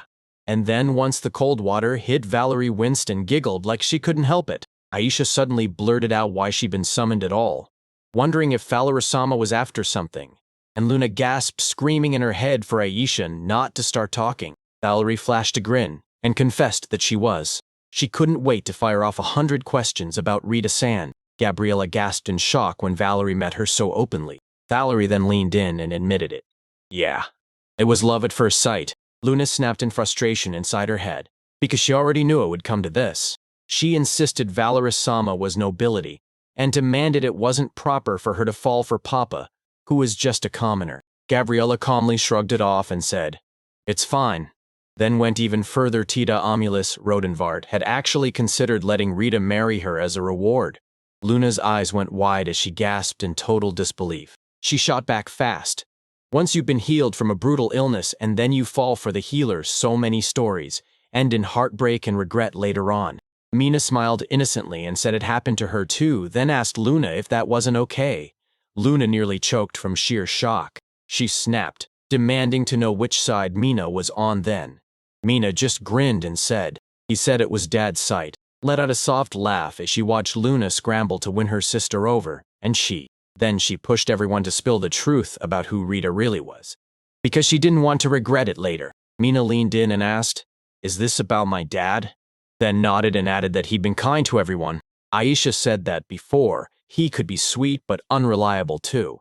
Yet the moment she hadn't seen him for a while, he'd grown into someone way more solid and manly. Luna mumbled, cheeks burning, that she had no clue at all. Maybe he was some kind of king or something like that, but she really didn't know. After hearing everything, Valerie's grin lit up. She was ready to become Luna-chan and Mina-chan's mom, and then she reached for Luna with a look that screamed, "Fight mode," as she demanded they learn how to get along. Luna gasped and then flashed a grin.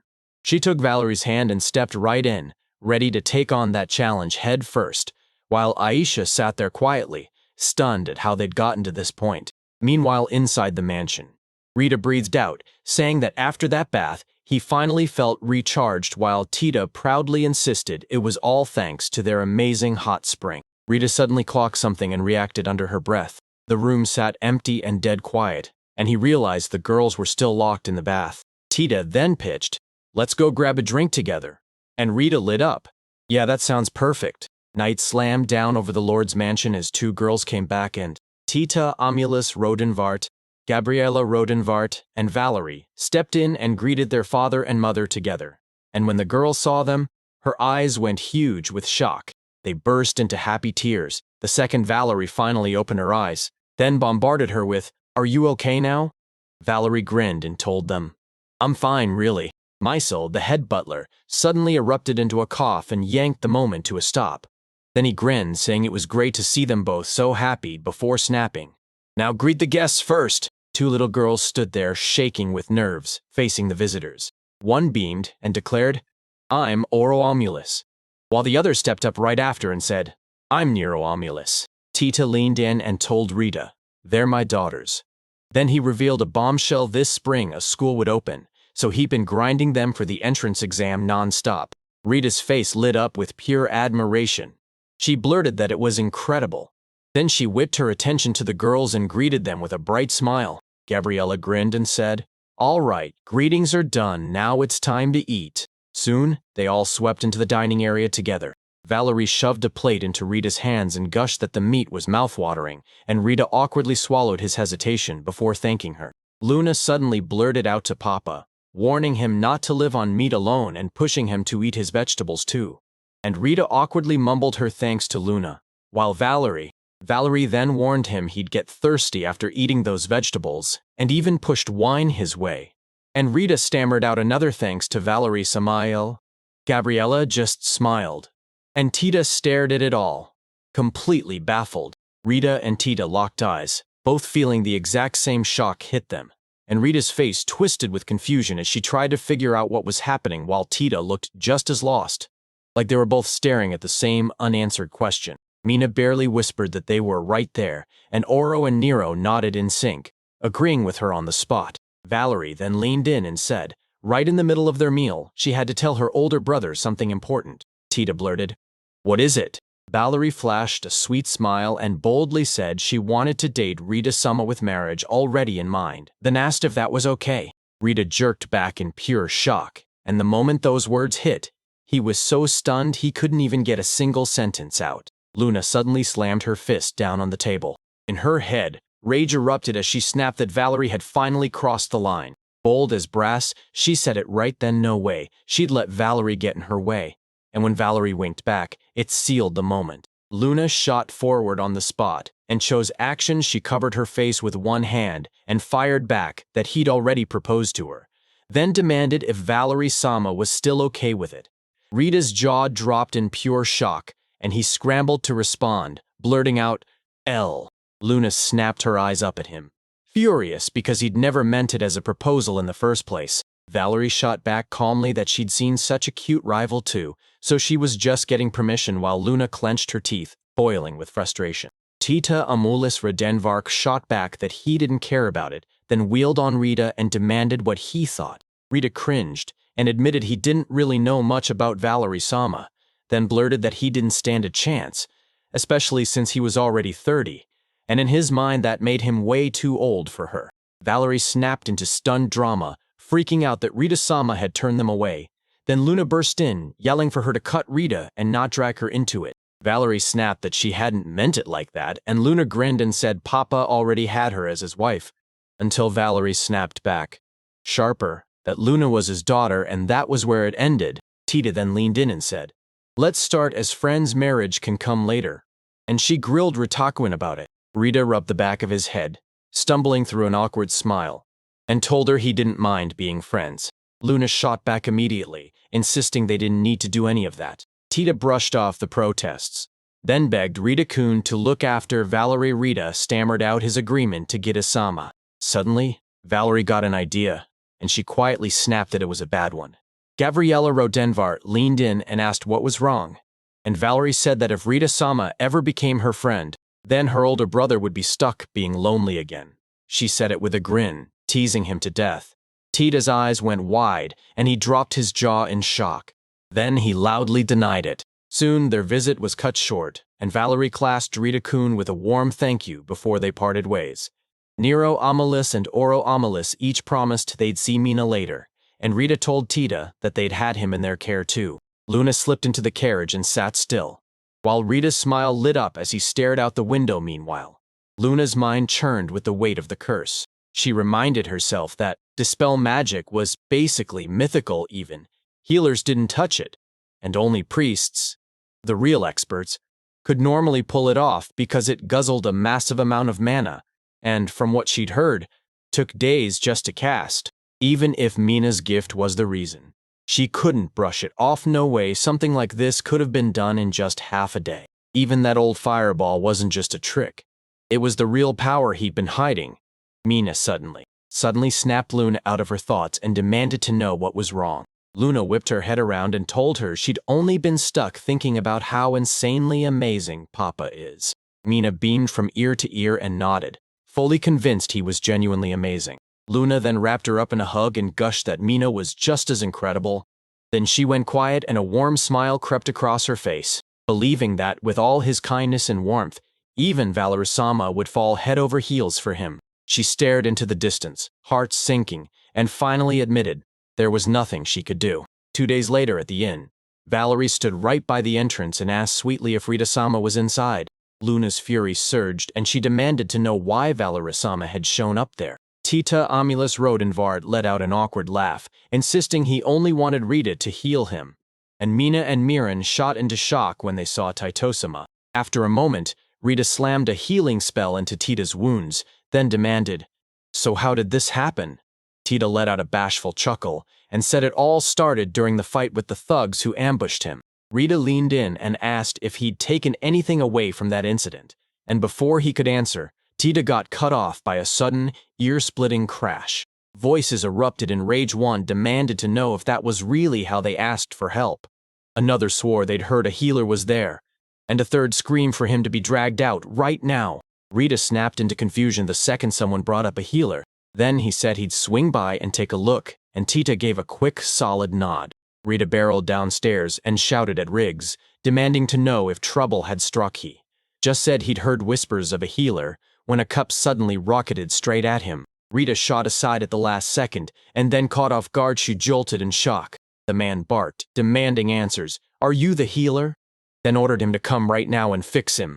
Rita shot the man a look full of pure disdain, demanding what kind of attitude that was, then straight up asked who he even was, until another man stormed in, fuming, screaming that Rita should already know their lord, Manza-sama. He introduced him as Mona LG, the ruthless lord of the Munza Trading Company right there in town. Riggs muttered under his breath, furious that all he'd become was some crooked merchant.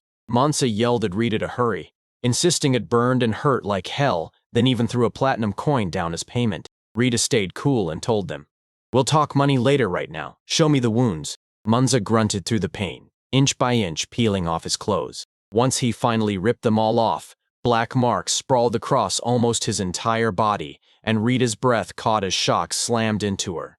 In his own head, it clicked. This wasn't just a cut. It was burn damage. Munza barked again, screaming at him to move. Now! He snapped that he'd already begged the Healers Guild for 2 healers before even arriving, then raged that this town was packed with scum, and swore they couldn't heal a thing before he demanded to know if Rita would turn out the same. Rita asked, calm as ever, if the injury happened 2 days ago, back in the evening, and one of the men snapped that it did, then immediately barked again for his master to heal fast. Rita went dead quiet, and the man snapped at her with raw anger, demanding what in the world she thought she was doing. Rita replayed in her mind everything he had read in that book about how to use Dispel. If he managed to break the curse for good, when Dispel finally worked, the curse didn't vanish. It snapped back to the caster. And Rita turned to Munza-san to explain exactly that. One of the men snapped at the healer with raw fury, accusing him of mocking them. And just as the tension hit a breaking point, a voice cut in, claiming it really had been him after all.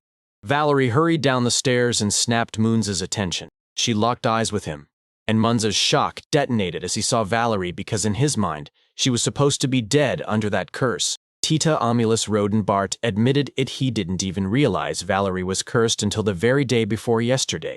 Muna shot his hand over his mouth in panic, while Tita's voice cut in dark and cold, telling him he didn't have to hide anymore. A few days back, they hauled his carriage through an attack, and when the captured thugs finally broke under questioning, they blurted out his name.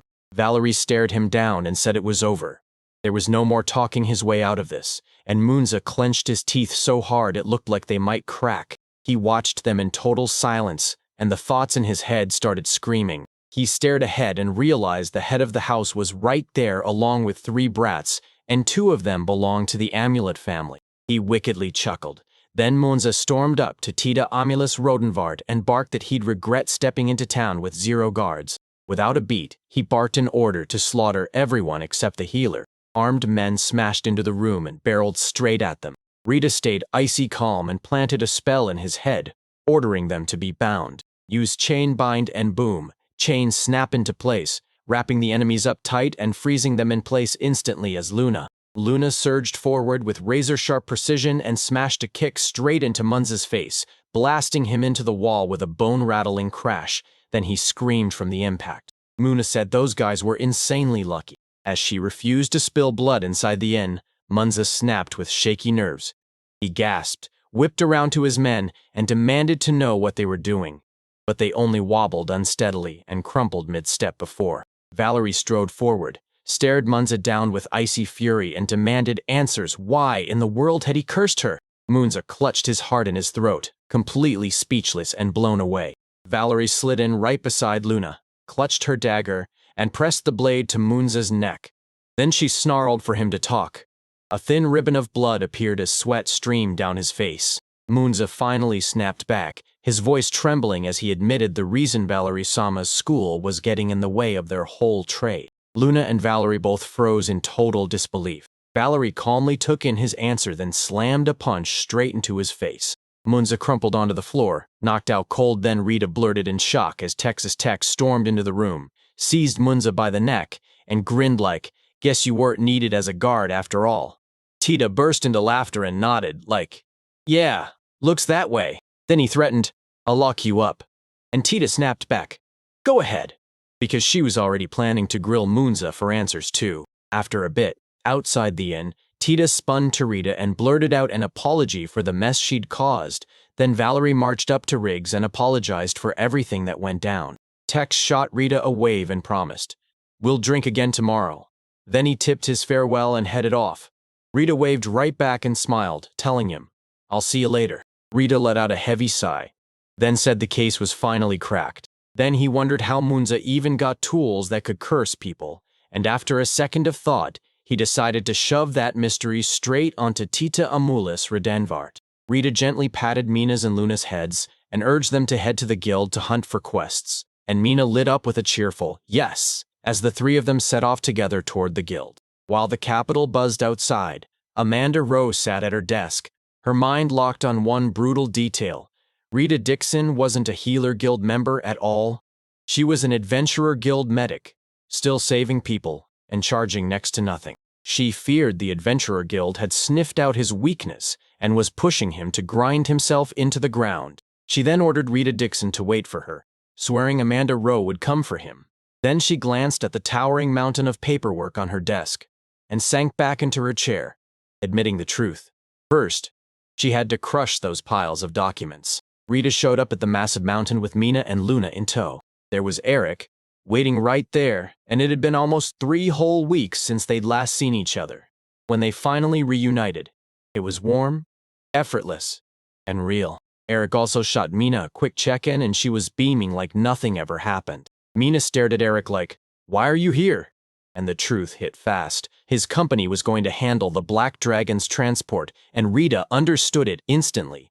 This wasn't something you moved on a whim. It demanded serious muscle and serious money. Money there it was, right beside them, Dick waved like everything was fine. But that calm moment shattered the instant a stern voice sliced through the air, ringing out like a bell to everyone. It was time to start. Rita strode ahead and, without a word, snapped his magic to life. In the blink of an eye, a lifeless black dragon crashed onto the ground. Its massive body sprawled across the area like a toppled fortress. Luna snapped to a stop in pure shock, and even the seasoned veterans couldn't keep their reactions buried. Tex leaned in and said it had been nearly 10 years since he'd last seen a dragon this huge. Gabriella froze in shock, while Tita quietly marveled at just how massive it was. Then, the kingdom's A-class storage clerk stepped up, snapped one clean spell, and just like that, the massive dragon disappeared from sight.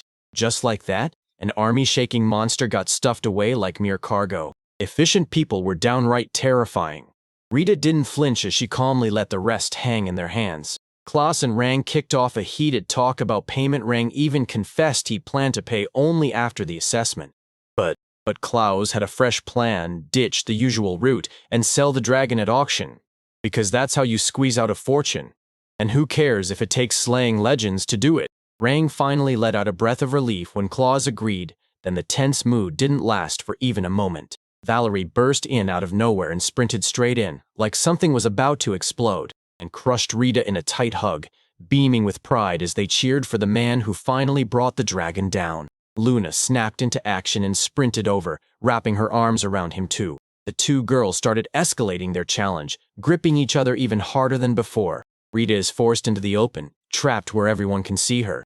They could only panic, while everyone stared as the whole scene exploded in front of them. Mina and Valerie locked eyes, and both of them grinned like maniacs, sharing the exact same deadly plan. They refused to slow down and instead fused even tighter, stronger than ever. Rita flushed bright red, and a wild realization hit her somehow. These two were getting along way too smoothly when it came to messing with him. And honestly, part of him thought that was better than them fighting. Right on cue, Eric cleared his throat and asked for a moment of Rita's time. She snapped into agreement fast, like this was a rescue rope dropped straight from heaven. Mina gently urged them to let go right then before their father spiraled into even more trouble. Finally, out of the mess, Rita rubbed the back of his head, mortified, and spun toward Eric. Then Eric leaned in and dropped the truth. There was something huge he absolutely had to tell him. Rita doesn't know it yet, but this talk is about to turn way more dangerous than the chaos from just seconds ago. Eric just admitted that someone rode with their convoy from the capital, and that mystery passenger came with business for Rita. Even more, they looked like they belonged to the Healer Guild, and the instant Rita heard that, unease flashed across his face. Mina blurted out what the Healer Guild even was, and Valerie snapped back that it was a whole organization where healers gathered together. They looked respectable on the surface, but nothing about them was simple. Then Malay cut in with a razor-sharp guess. She figured they had one goal: yank Rita out of the Adventure Guild, recruit him into their ranks, and bleed him for premium fees using his talent. That thought instantly spiked Mina's fear. She stared at Rita, praying he wouldn't quit adventuring. Rita shut that idea down instantly. There was no way he was leaving. When she heard that, Malay shot back with total confidence. Say the Healer Guild's folks caused trouble, just shove them out and be done with it. Rita only gave an awkward little laugh because, yeah, her support was fearless. Eric snapped the conversation to something else. This convoy, he said, was massive and over-prepared, and with incidents stacking up left and right lately, they needed extra security fast because they were hauling valuable goods through town. They even pulled in guards from the Commerce Guild in the capital, and Rita clocked it immediately. The world felt like it could snap any second, and every time valuable cargo changed hands, trouble hunted it down. So Eric told her straight. He had another business meeting in the area and wouldn't be heading back to the capital yet. But if Rita needed anything at all, she only had to ask, and she thanked him with all her heart. Right after that, the crew turned back toward town, and on the way, Klaus casually dropped the bombshell that Luna was Mina's sister, while Rita answered with nothing but a quick, blunt reply. Then he pressed Klaus on what he'd do while the dragon auction results dragged on, and Klaus admitted he was sticking around in Omelis for now. That alone left Rita stunned, but the next twist hit even harder, because in just a few days, Edith and Kate were set to arrive too. Then Klaus leaned in and quietly added one more name: Hildegarda, and Rita's eyes snapped wide open instantly. Klaus shot a memory of Luna and Valerie through his mind, then turned his focus on Rita with, Rita's luck was practically guaranteed, and the way he grinned told you he couldn't wait to see what came next. Luck? Klaus turned and walked away. Rita waved back, but inside, the danger bells screamed through the air, and for years he'd secretly pictured seeing Hildegarda again 10 years from now, maybe 20. But not like this.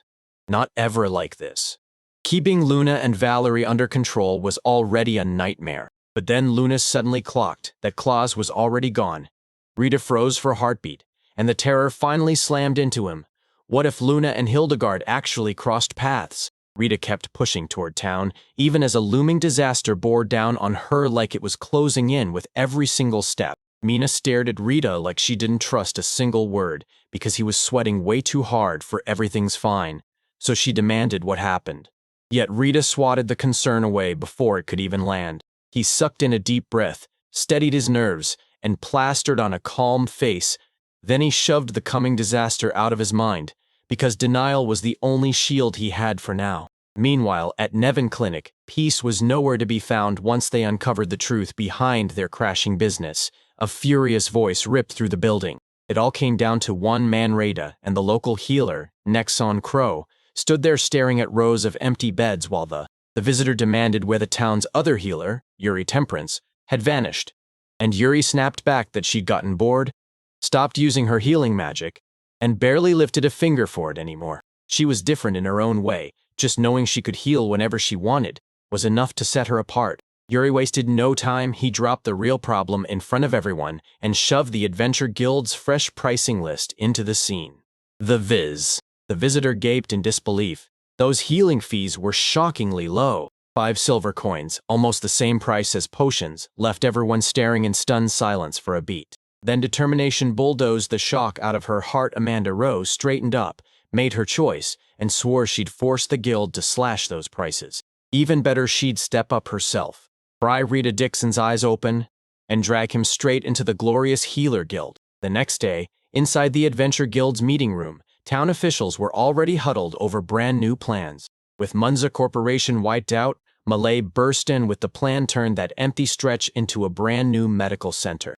Tex blurted out the practical question about the budget right away, before anyone's worries could snowball. Eric shouted that the Merchant Guild would foot the bill, every last cost. Mizel pointed out the money didn't just come from outside Amolis, also dug deep and helped bankroll it. Suddenly, the project looked like it was finally about to take off smooth, clean, and unstoppable. Right on cue, Trouble charged in and slammed the door open. Amanda burst into the meeting room and blared that they had a massive problem on their hands. She heard there was a meeting in motion and snapped, demanding to know right away where Rita Dixon was. Tex calmly told her Rita wasn't there. Malay snapped, asking who she thought she was, and drove the point home, reminding her. She told them only town officials could step inside while the meeting was still running, and Amanda strode forward with a proud smile announcing she was there as a representative of the Healer Guild. Rang then pressed, asking what business a guild even had here, and Amanda froze for a breath before snapping that she'd come on behalf of her own guild.